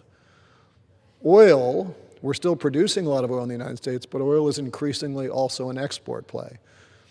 Well, if there's a permitting problem that's blocking our ability to produce and distribute oil and gas, how is it that it's so easy to get it down to the Gulf Coast and ship it out and sell it to overseas? The truth is, it ain't that hard. The reason why we're having this conversation about permitting is really, really simple. Half of the businesses in this country, by definition, are below average. A competitive market does not reward below average businesses. And so now we find ourselves with a position where energy industry participants that historically made sure that we kept our lights on, made sure that our cars could drive, made sure that our homes were warm, they built the economy that we have, and we are grateful to them. They are now losing market share, and instead of pivoting to providing people with the technologies they want, they are, number one, shifting to exports to try to go places that are not blessed with the kind of competitive capitalistic markets that we have in the United States. And number two, they are doing everything they can to ask people in this body to please prevent capitalism from eating my lunch because I cannot compete in a competitive market. That's what's going on. The reason why we're spending this time talking so much about costs and energy is because we have this amazing opportunity right now that we can have our cake and eat it too. When we embrace clean energy, we are embracing affordable energy. When we embrace consumers, we're embracing competition. To turn against those is to turn against capitalism. It's to turn against everything that ever truly made America great. It's to turn against the things that have kept up. And then you ask, how much farther could we go? And I'll give you some crazy statistics. The United States total GDP divided by the total amount of energy that the United States uses, we generate about $200 of GDP per million BTU of primary energy. The United Kingdom generates almost 350 million BTUs, almost twice as much as we generate. The Danes generate over 500. Their economies are vastly more efficient at turning energy into wealth than the United States is. Vastly more, like twice as efficient. Imagine if we were so bad at turning labor into wealth as our competitors. We'd be having a crisis about why is American labor so uncompetitive. Imagine if you were running a business that did a terrible job at turning capital into wealth and we were earning terrible returns on investment in the United States economy. We'd be having a crisis. We should be having a crisis about the fact that we have done such a horrible job at turning energy into economic activity. And we can be depressed about that, or we can be enormously optimistic at the opportunity we have in front of us. We don't have a lot of time to prevent massive ecological disaster from climate change. But we do have a way to move forward to avert that crisis and make us stupidly rich. My God, let's move forward. Thank you, Mr. Speaker, for allowing us the time. Thank you to Congressman Levin, Congresswoman Capter, Congressman Subramanian, and for goodness sake, let's move forward, and I yield back. The chair reminds members not to refer to persons in the gallery.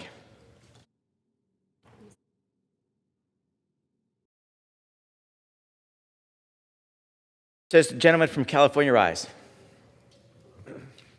Mr. Speaker, I ask unanimous consent that when the House adjourns today, it adjourn to meet at 9:30 a.m. tomorrow, that when the House adjourns on that day, it adjourn to meet at 9 a.m. on Monday, March 2nd, 2026, and when the House adjourns on that day, it adjourn to meet at noon on Tuesday, March 3rd, 2026, for morning hour debate and 2 p.m. for legislative business. Without objection, so ordered. Speaker's announced policy of January 3, 2025, the chair recognizes the gentleman from California, Mr. Kiley, for 30 minutes.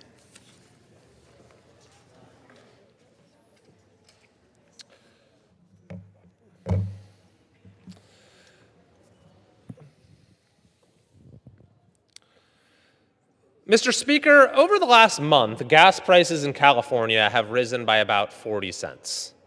This is very different from what's going on elsewhere in the country. In fact, right now, gas prices in California average $4.63, where the national average is $2.97. California's gas prices are by far the highest in the country. They're 23 cents higher than the next highest state, Hawaii, which of course is an island state.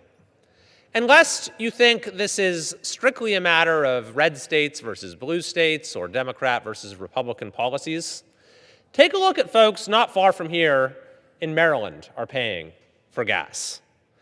In Maryland, the state average is actually $2.98, $1.65 cheaper than in California. And here are examples of a gas station in California and a gas station in Maryland. Now, Maryland is actually a bluer state than California is. And so the reason our citizens in California have to pay so much is because of the uniquely bad policies that we have in California, such as the highest in the nation gas tax, such as a so-called cap-and-trade program, such as regulations around the fuel mix that make it incredibly difficult to source. All of this has caused 2 refineries to now leave our state, which is going to spike gas prices even more. Indeed, it has recently been reported that California is now importing gasoline from the Bahamas, in addition from many other places overseas.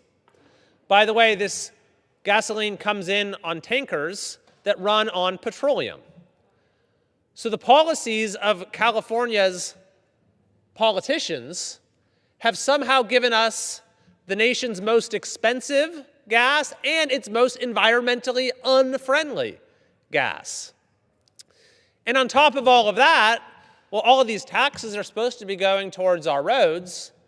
We're routinely rated as having among the very worst roads in the entire country. This is the extraordinary price that Californians pay for political failure. To try to provide at least some relief, I've introduced the Gas Tax Reduction Act here in the House, which would place a national cap on how much a state can tax its own citizens for gasoline.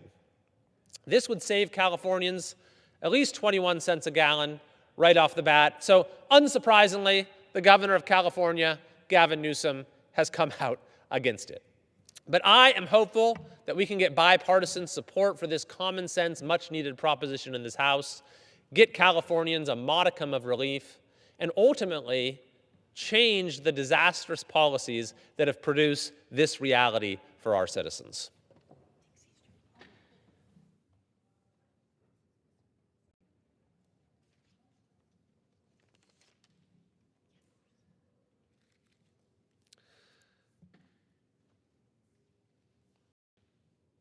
Mr. Speaker, I rise today to share the alarming news that in California, a serial child molester by the name of David Funston has been granted early release. The parole board has granted parole to Mr. Funston, a serial child molester who, according to the Sacramento County Sheriff's Office, used candy and toys to lure children 7 years old and younger. He was convicted of 16 counts of kidnapping and child molestation. According to the sheriff, multiple young children were victimized, some as young as 4 years old. He was sentenced to more than 20 years in prison, along with 3 additional consecutive sentences of 25 years to life, with the judge describing him as, quote, the monster parents fear the most. And yet, the parole board has now released him, or has recommended his release, pursuant to a program known as the Elderly Parole Program that grants eligibility for parole to individuals over the age of 50. Now, when this program was expanded to include anyone over 50, even for these most heinous and vile of crimes, I was a member of the legislature and voted against it. It, in fact, received broad bipartisan opposition. Yet Governor Gavin Newsom nevertheless signed that bill into law, putting many, many Californians, putting many, many young Californians at risk. Mr. Speaker, this is the outrageous consequence of reckless criminal laws in California that have removed consequences for criminal activity and provided for the early release of tens of thousands of serious, hardened criminals. We've made some progress in California through a voter initiative to make crime illegal again, passed overwhelmingly by California voters in 2024. But we have a long way to go to reverse the reckless laws that remain on the books and protect Californians from the most heinous of offenders.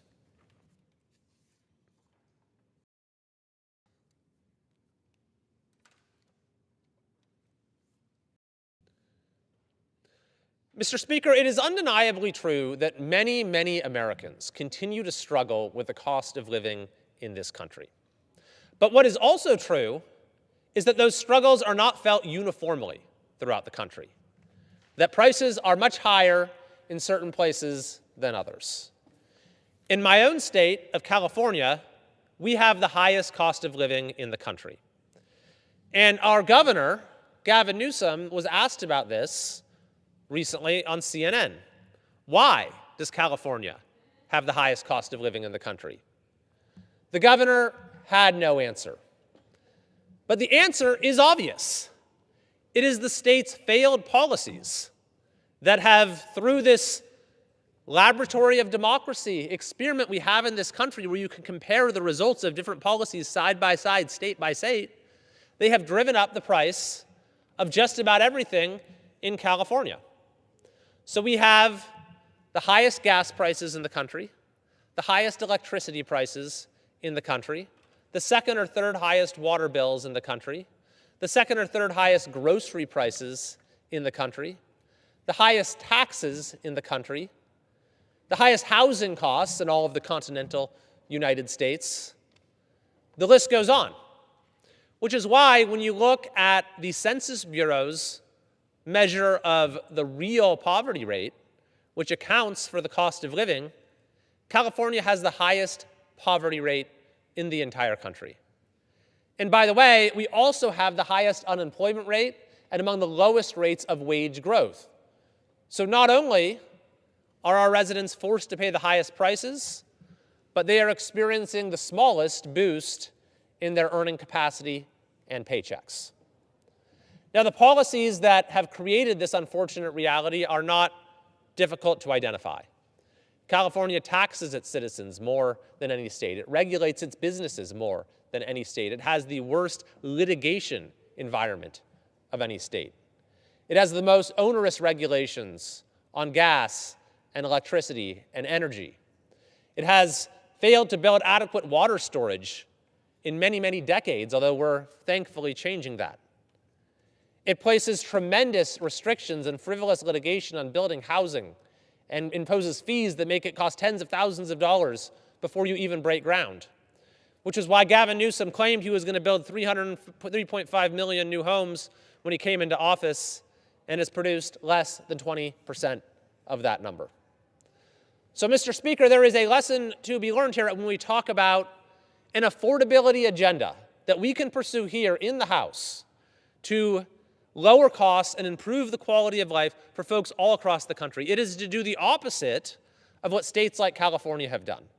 It is to do the opposite of regulating, over-regulating each and every sector. But instead, we should look to unleash the extraordinary capacity of the people of this country to build, to start businesses, to build housing, to remove the barriers, to be on the side of those who are creating and making life and providing more opportunities to folks all across this country. We've passed some measures, I think, that are important steps in that direction, but we certainly have more to do, and we should bear in mind the example of California as we move forward with that agenda and seek to raise the quality of life for folks across the country.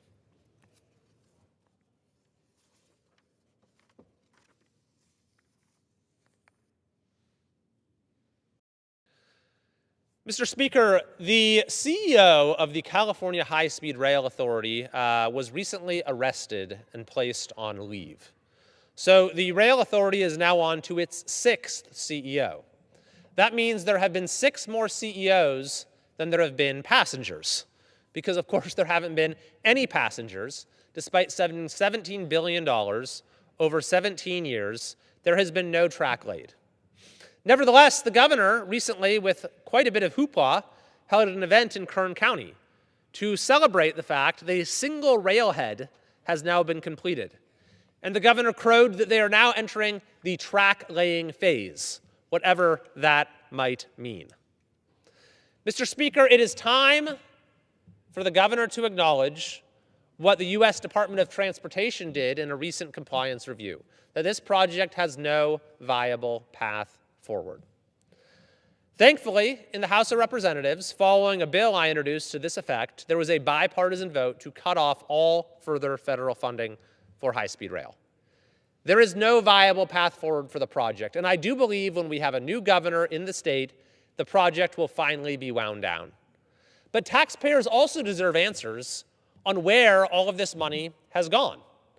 And curiously, as we are seeing new scrutiny to answer that question as to where the money is going, the governor is pushing a bill in the legislature to keep records of the project secret, to create new exceptions to our public records laws that specifically apply to high-speed rail. Now that raises the question, I wonder what he doesn't want the public to see.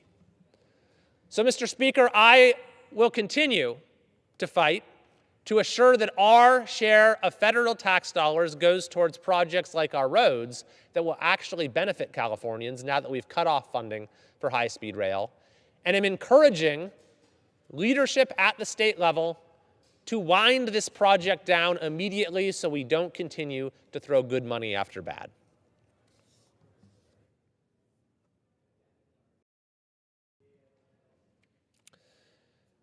Mr. Speaker, I am grateful to hear that there is going to be an investigation, an audit of the so-called next generation 911 system in California by the nonpartisan state auditor, or at least this is being requested. For several years, since 2019, Californians were charged extra fees on their phone bills. This was to build a next generation 911 system. So the fees were paid by the taxpayers, and they went into a pot of money to build out this system. And the Newsom administration ultimately spent $450 million building this new 911 system, which is needed. Our system is outdated in California. And yet the Newsom administration has just announced it is scrapping the entire project because the technology doesn't work. How does that happen, Mr. Speaker? This is California, by the way. Silicon Valley is a stone throw away from the governor's office. How do you charge Californians fees for years on their phone bills, spend $450 million, and get absolutely nothing for it because the technology doesn't work? So now our taxpayers have lost that money, and we still don't have an upgraded 911 system. We are looking at ways we can bring some scrutiny at the federal level as well. But we need to get answers why, once again, Californians have been forced to sacrifice and gotten absolutely nothing in return.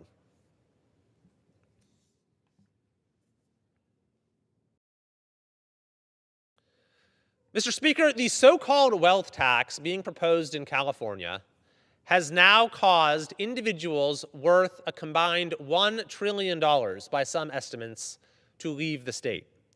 The latest are Mark Zuckerberg and Steven Spielberg. Others include Larry Ellison, the founders of Google, Larry Page and Sergey Brin, among many others.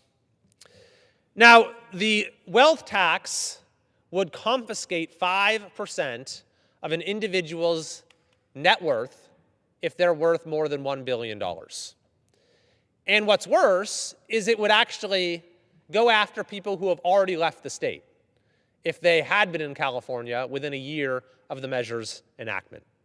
So that is why you're seeing this exodus simply based on the wealth tax being proposed.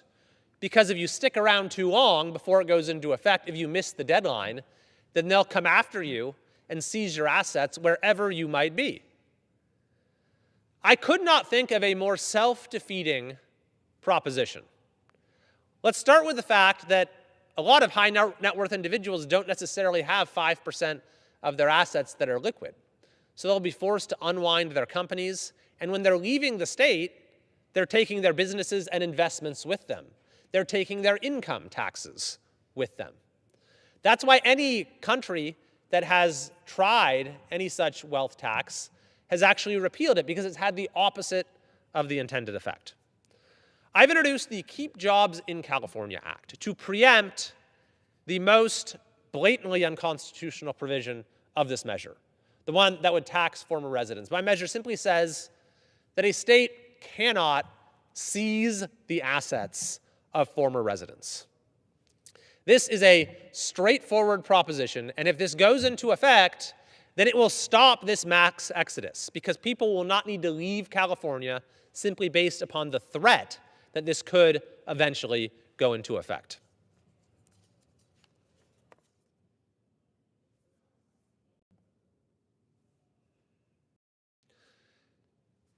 Mr. Speaker, I have joined with several of my colleagues, including the co-sponsor of legislation I've introduced, Representative Costa, in calling for immediate consideration of our bill to find, detect, and shut down illegal biolabs operating throughout the United States.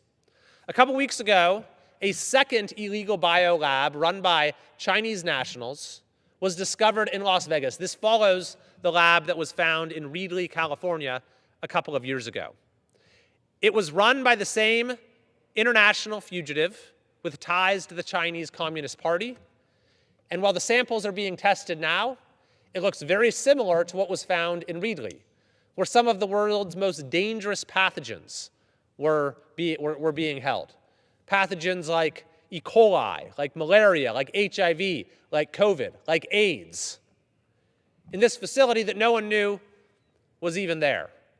They also had genetically modified transgenic mice in this facility in Reedley. And by the way, they had a freezer that was labeled Ebola at that Reedley facility. Now, it should be noted that Ebola has a 50% fatality rate. A 50% fatality rate. And while it is not especially transmissible, we know, based upon our experience with COVID, that in the Wuhan lab, they conduct gain-of-function research. So imagine if they produced a strain of Ebola with its 50% fatality rate that had a higher level of transmissibility. I could not think of a more jarring threat to public health in the United States. Mr. Speaker, the U.S. Congress needs to act with urgency in considering and passing this legislation that we've introduced. After the first lab was discovered, I said we don't know how many others are out there. And that concern was echoed by a report by the House Select Committee on the Chinese Communist Party. Well, we now know that at least one other lab was out there. But the question still remains, how many others are there? We need to get answers to that very quickly, and we need to make sure we are doing everything we possibly can to find and shut down any other labs that are indeed out there.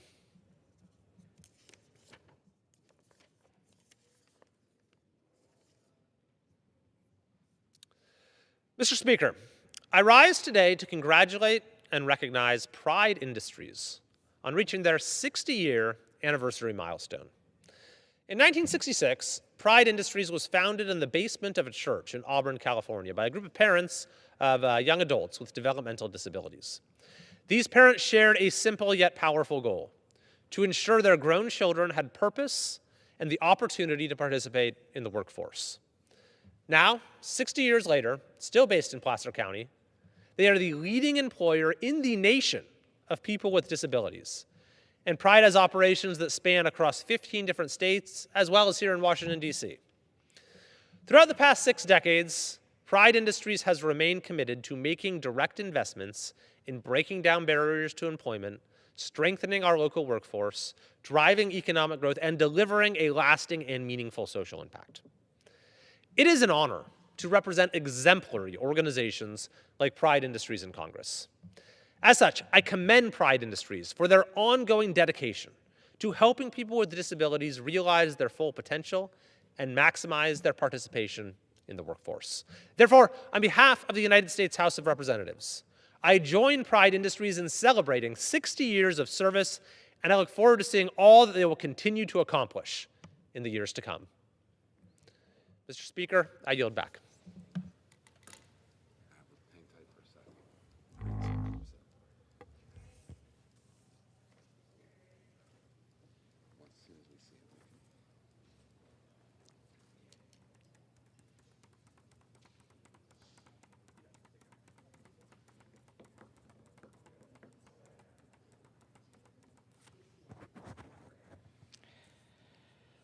Under the Speaker's announced policy of January 3, 2025, the Chair recognizes the gentleman from Texas, Mr. Green,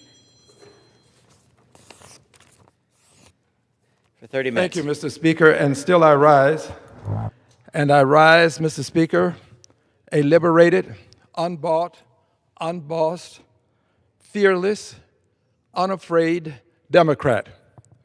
I rise to Speaker with a special message, one that concerns events that transpired right here on the floor of the House of Representatives last night. I rise, Mr. Speaker, to speak truth to power and truth about power. To speak truth to power, you have to simply say to power, we have a problem, and let us solve the problem. But if you speak truth about power, you say, power, there's a problem, and you're it. I'd like to address both. Let's start with the genesis of what occurred last night. And that genesis is a meme in some worlds, but it was actually something AI concocted, and it had President Obama and First Lady Michelle Obama being represented as apes, portrayed as apes. I find this unacceptable, and a good many people of goodwill found it unacceptable as well. Well, as a person of goodwill, finding this unacceptable, I wanted to do more than simply tweet something about it or write something about it. I wanted the president to know that people of goodwill will confront him and let him know that he's doing things that are unacceptable. It is unacceptable to portray Homo sapiens, especially persons of African ancestry, as apes. A little bit more than in some worlds of the ape family, and a little bit less than a Homo sapien. Something that's sort of in a twilight zone, maybe the missing link, if you will. Well, we're not the missing link. We're as human as anybody else, and we're going to demand the respect that everybody else is accorded. This is not a world where you're going to relegate some human beings to a lower life form simply because it pleases you and a host of people that you happen to communicate with. This is unacceptable. So right here, I sat on this row. I was over one seat away from the aisle, but when the president approached, I then approached the aisle. And when I approached the aisle, I wanted him to see a sign that I had that simply said, but it was truthful, I believe it was powerful. Black people are not apes. Black people aren't apes. And I flashed that for the president to see. Based upon the way he turned away and tried to move briskly, it appears that he got the message but did not want to embrace the message. And as a result of this, he made his way up to give his speech, and I continued to stand silently holding my signage. My signage was my means of silently protesting. There were other persons over in this area who were protesting, and they were doing it peacefully. They had on signage. It was displayed on a cap, is what I saw on one person. A cap, and it had language on it. These kinds of things are done in this chamber quite regularly. If someone thinks it's too often, I won't differ with them, but we'll all have to stop if we're going to stop. Some of us, every one of us, will have to behave in a similar fashion. Well, I stood there with my signage, and my colleagues became rather disturbed about it. I did not create a disturbance. I stood there silently. They created the disturbance. They're the people who grabbed and ripped my signage. They're the people who said things to me as I traversed the aisle and tried to make my way out of the chamber. They're the people who became rather rambunctious and behaved in some ways in an unacceptable fashion. So if there is to be some concern about who created the disturbance, then you have to look at the video and you will see. I'm saying this to you because I have heard talk of someone wanting to censure me again. I have already been censured. This happened some time ago. And I have signage that I use to indicate that while I have been censured, my signage indicates that I have not been silenced. And I will not be silenced. Censured but not silenced. This is when the president was here for a joint session of Congress, and the president was indicating that he had a mandate, and I wanted him to know that he didn't have a mandate to cut Medicaid, Medicare, or Social Security. And I spoke up. I was seated in that very same area, and for this, I was removed and I was censured. But for this that occurred last evening, there should not be a censorship of me. If anybody is going to be censured, it should be the people who became so rambunctious as to create a disturbance. I didn't do that. I silently stood, and I would do it again. The first time when I engaged the president, it was with spontaneity. I did not plan this. I responded to this because I was concerned about Medicaid, Medicare, and Social Security. And well, I should have been, because about $1 trillion has been cut from health care. And we are still fighting to get subsidies so that people can pay premiums that they can afford. This is a part of that affordability that the president refuses to recognize. But I did this with a degree of spontaneity. It was not planned. What I did last night was planned. But it was only planned after I did have a conversation with my staff and asked them to tell me why I should and should not come over. We had that conversation, and I made the decision myself. My staff did not make the decision, but I welcomed their input. And I came here to behave as I did and engage in peaceful, silent protest. Peaceful, silent protest. However, my colleagues caused it to metamorphose into something that was less than what some persons would call the standards that we've set for ourselves here in the House of Representatives. So I'm not going to give a long message today. I wanted to make this message clear such that people would understand that I believe in what I did. The president should not portray persons of African ancestry as apes. This is unacceptable given the history in this country of caricatures such as this being utilized against people of color at an earlier time. And the president would take us back to those ugly days when you could call black people N-words with impunity, when you could demand that black people show respect that was not deserved, when black people were relegated to the back of the bus, they were relegated to the balcony of the movie and the bottom of the jails. This is unacceptable. Black people are not going back, Mr. President.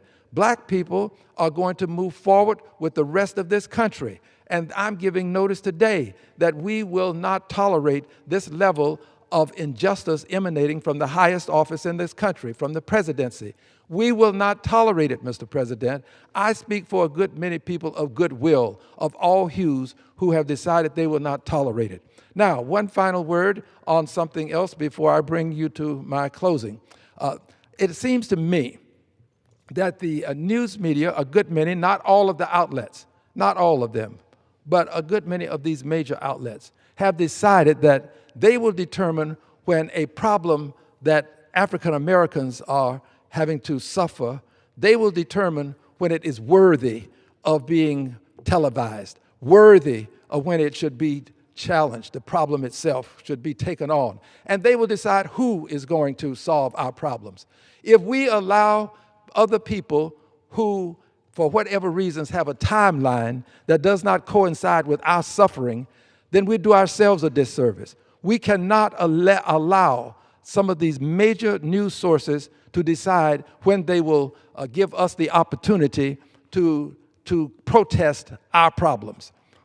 Those who would deny us this opportunity to engage in peaceful protest will only make it possible for other forms of protest to manifest themselves. This peaceful protest is an acceptable methodology by which problems can be brought to the attention of the public, they can be properly litigated, and they can be resolved. But not when you have a media, and there are many of them that would do this. And I'll tell you who they are so that there won't be any question about it.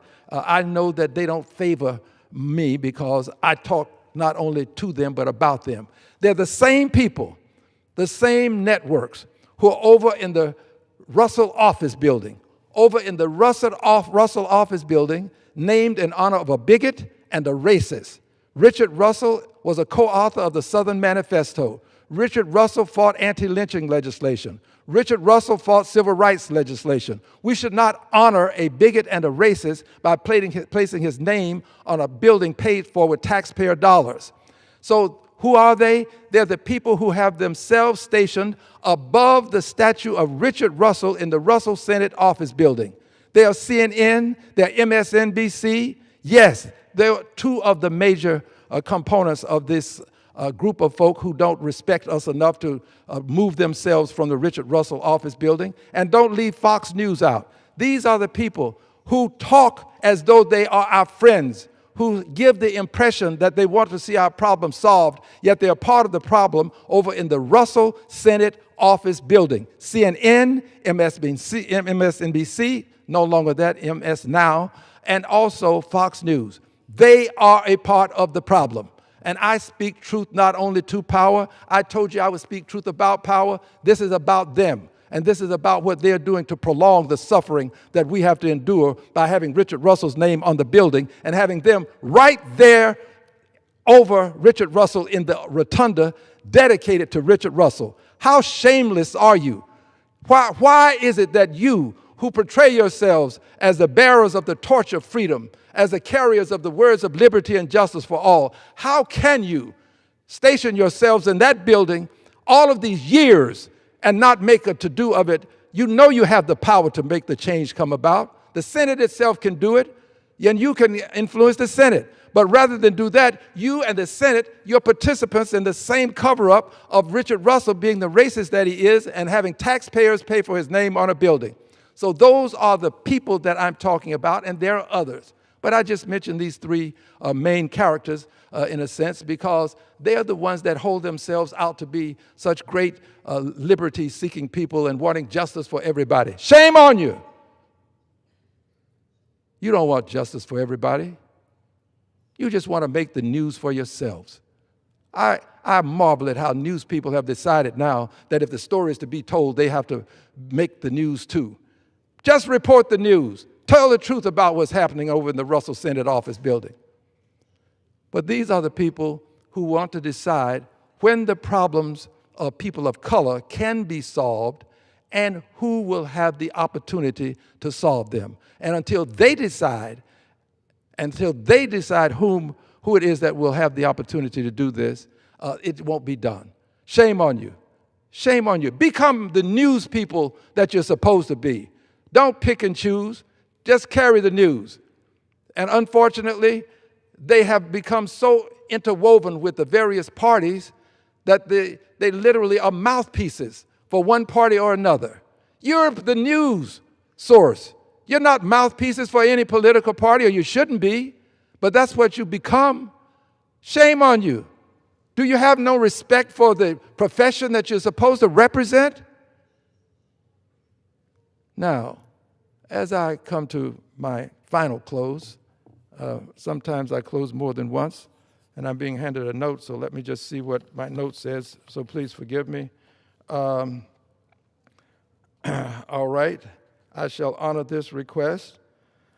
I am honored to tell you that in my quest, which is not a quixotic quest, I see it as a noble calling.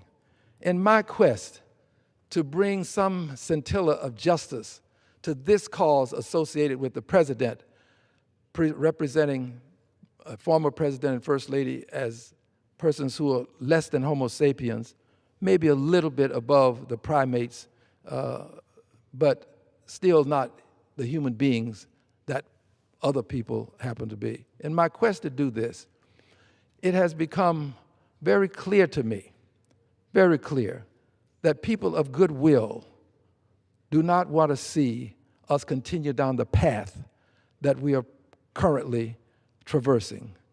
People of goodwill want to see us unite and deal with the great issues of our time. But you can't deal with the great issues of the time if you have a president who is continually ignoring the norms, ignoring the rules, ignoring the Constitution. When you have a president who has decided that he can go to war at will without conferring with the Congress, who would allow a president to speak for 435 people? Who would allow him to have this awesome power to determine for the millions of people in this country, hundreds of millions of people in this country, that we go to war when he says we go to war? This is totally unacceptable, and it is unconstitutional. The president does not have the authority to unilaterally declare war. He has to consult with the Congress. Well, there's a reason why he's not consulting, because there are too many pusillanimous politicians in Congress, people who have decided that they will bend the knee and kiss the ring. There are people who are afraid to speak not only truth to power, but truth about power as well. If you won't speak truth to power, I guess it's far-fetched to assume that you'll speak truth about power. But there are too many. So the president has assumed the responsibility of Congress to declare war. He does it because Congress has been on the sidelines, not by accident, but with intentionality. They have just decided, and when I say Congress, I really mean my Republican colleagues. So Democratic colleagues, please understand, this does not refer to you. My Republican colleagues know that I'm speaking the truth. They know that the president should not be declaring war without us. Maybe there would be a majority of us who would say, yes, let's go to war. But until that happens, we have to assume that there's not a majority of us saying it, and the president cannot assume that he can, on his own volition, just declare war. But this is the kind of president that we have, so it's difficult to deal with some of these other issues concerning affordability when you have a president who disrespects the separation of powers. He doesn't believe that courts have the ability to make judicial and judicious decisions. He thinks that if they don't agree with him, they're wrong. And if they are wrong, he believes that they can be impeached. And it took the Chief Justice of the Supreme Court to remind him that he does not have that level of authority, that he must recognize the court's authority as a separate branch of the government, the judiciary, and he has to honor the decisions or he can appeal the decisions. It took the Chief Justice of the Supreme Court to influence him, I assume he was influenced by the Chief Justice, and to get him to stop flouting court orders. And that's what he does. He flouts the orders of courts. So he disrespects Congress's right to declare war. He disrespects the power of the judiciary to make decisions, and if you differ with them, to appeal. But he also disrespects the notion that the Constitution provides something called due process. The right to be able to simply raise your hand and say, hey, you got the wrong guy. I'm not the person you're looking for. I'm not the person who performed this dastardly deed. That's not me. Well, he just believes that if he thinks you're it, then you're it. And you can be summarily removed from the streets of this country by persons in military regalia with a mask and little identification, taken to some distant place, locked up. Family, friends don't know where you are because this president believes that you are somehow a criminal that has breached some code of his, not necessarily the law, given the way he understands the law, and you should be taken away. So when you have all of these things happening, and then you couple this with the way he demeans people, stood right there at the podium at the joint session of Congress and called members of Congress lunatics. Well, when he does all of these things, it is difficult to deal with affordability. It's difficult to deal with the housing crisis. It's difficult to deal with what's happening not only in the stock market, which he seems to celebrate and appreciate, but also what's happening in the supermarket. Most of my constituents are more concerned about the prices in the supermarket than the prices in the stock market. They're concerned about the necessities of life, not their ability to store away something so that they can have a better quality of life by virtue of playing what we call the stock market. We have a responsibility to address all of these other issues, but this president distracts us from them. He prevents us from resolving them. And as a result of doing this, he is as much to blame for any of these problems associated with affordability as anybody else in this country. In fact, he's more to blame when you realize that the Supreme Court had to tell him that a tariff is a tax, and it's a tax on the American people, and that he doesn't have the authority to impose these taxes. I mean, he's got lawyers that are supposed to be advising him if he doesn't know. But most people assumed that if you are going to tax something coming into the country, into the hands of a person who's in this country, and you put a tax on it, they call it a tariff, but when you put this tariff tax on it, that this person is either going to pay it himself to get the product into the country, or the person that's sending it in is going to have to lower the cost, or the person bringing it in can pay the cost and then pass it on to the consumer. At some point, it becomes something that's passed on to the consumer. That is what has happened. And when you have that coupled with the other things I've mentioned, affordability becomes a difficult issue to negotiate. It is easy if you want to capitulate and call that negotiation, but capitulation is not negotiation. Capitulation means, in the president's world, he has won, and he talks about winning. He has won, and you have lost. For him, it is an all win or lose game, and he always has to win. The president is the source of the upheaval that we're seeing in this country. 2 people killed, American citizens, unarmed, killed under the color of law by the constabulary. Members of our police protection force killed 2 people. We saw it with our own eyes. We saw what happened to Miss Good as she was in a vehicle. We saw how she had her life taken from her. We saw what happened to Alex when his life was taken from him, shot 9 or 10 times, depending on who's counting, while he was unarmed, while he was on the ground, while he was subdued to the extent that he was not a threat to anybody. Yet, the President of the United States distracts us with other things, including buying Canada or buying Greenland and taking Canada, making it the 51st state. He goes on to something else. And now we're no longer mourning the lives of those 2 people that were lost tragically at the hands of the constabulary under the color of law.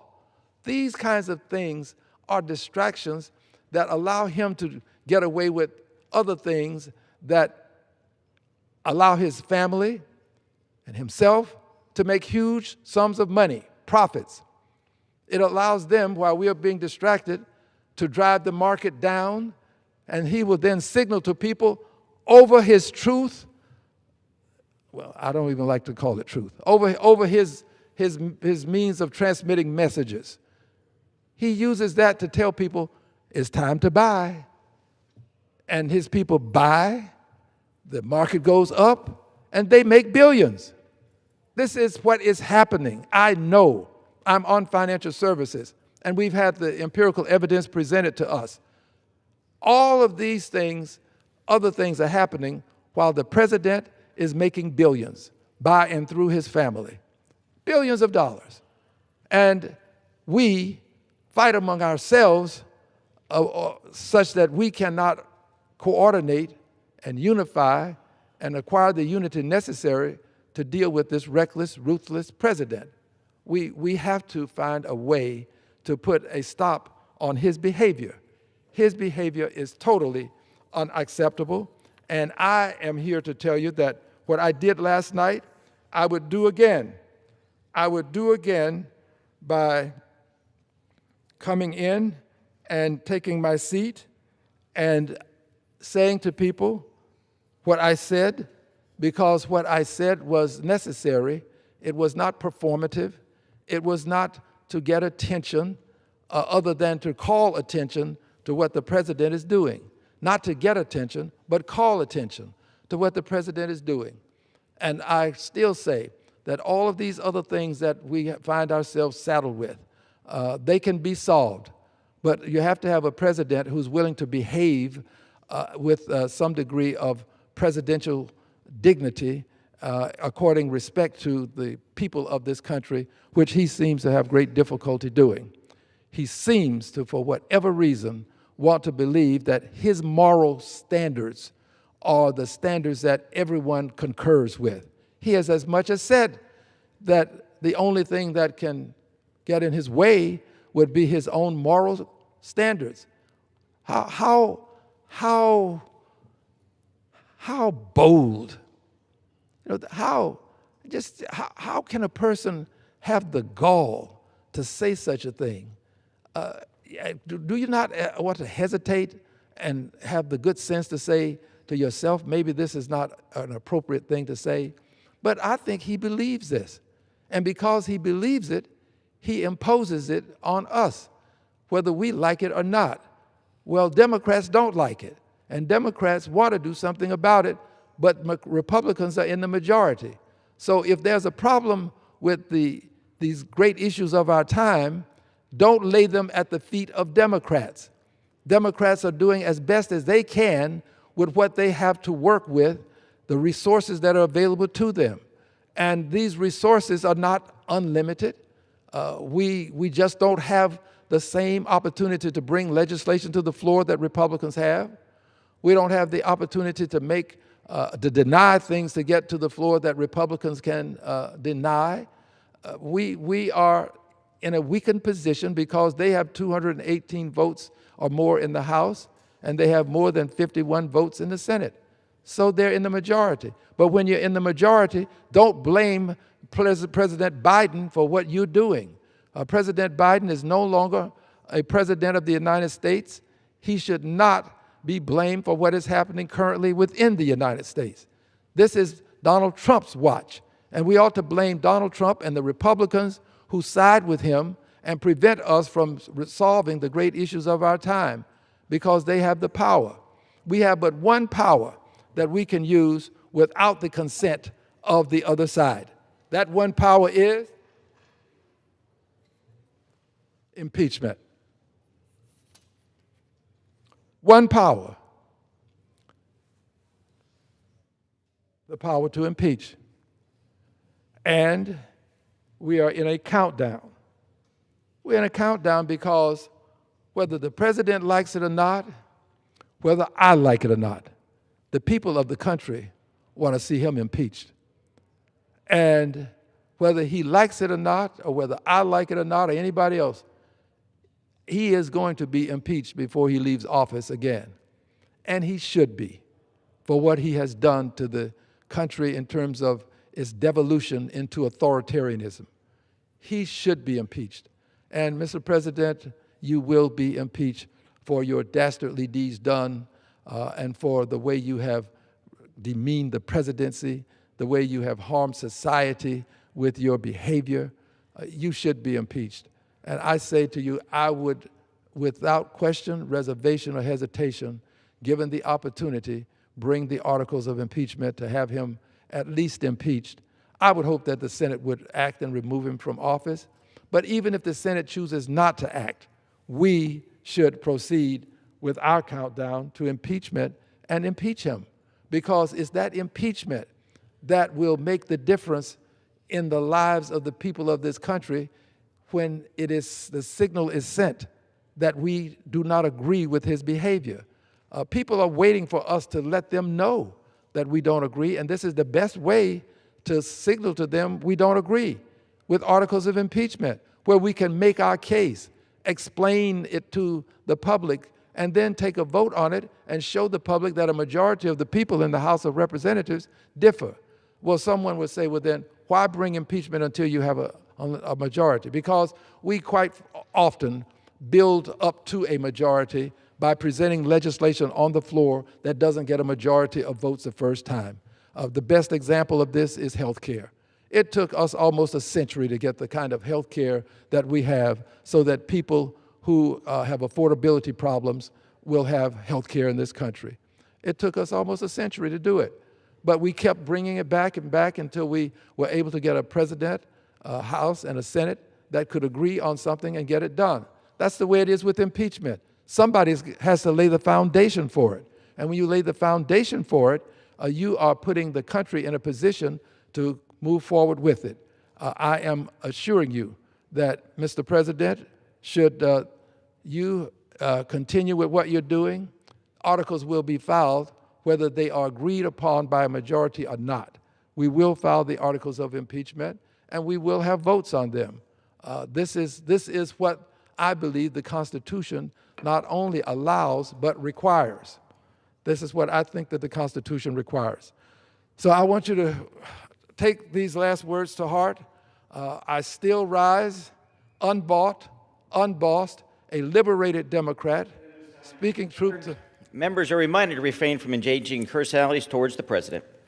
The chair announces on behalf of the Speaker, Majority Leader, and Minority Leader that the joint appointment pursuant to Clause 6 of Rules 2 and the order of the House on January 3, 2025, of the following individual to serve as Inspector General for the House of Representatives. Ms. Christine Stevenson of Brandywine, Maryland. Does the gentleman have a motion? Mr. Speaker, as a liberated Democrat, I now move that the House adjourn. The question is on the motion to adjourn. All those in favor say aye. All those opposed say no. The ayes have it. The motion is adopted. Accordingly, the House stands adjourned until 9:30 a.m. tomorrow.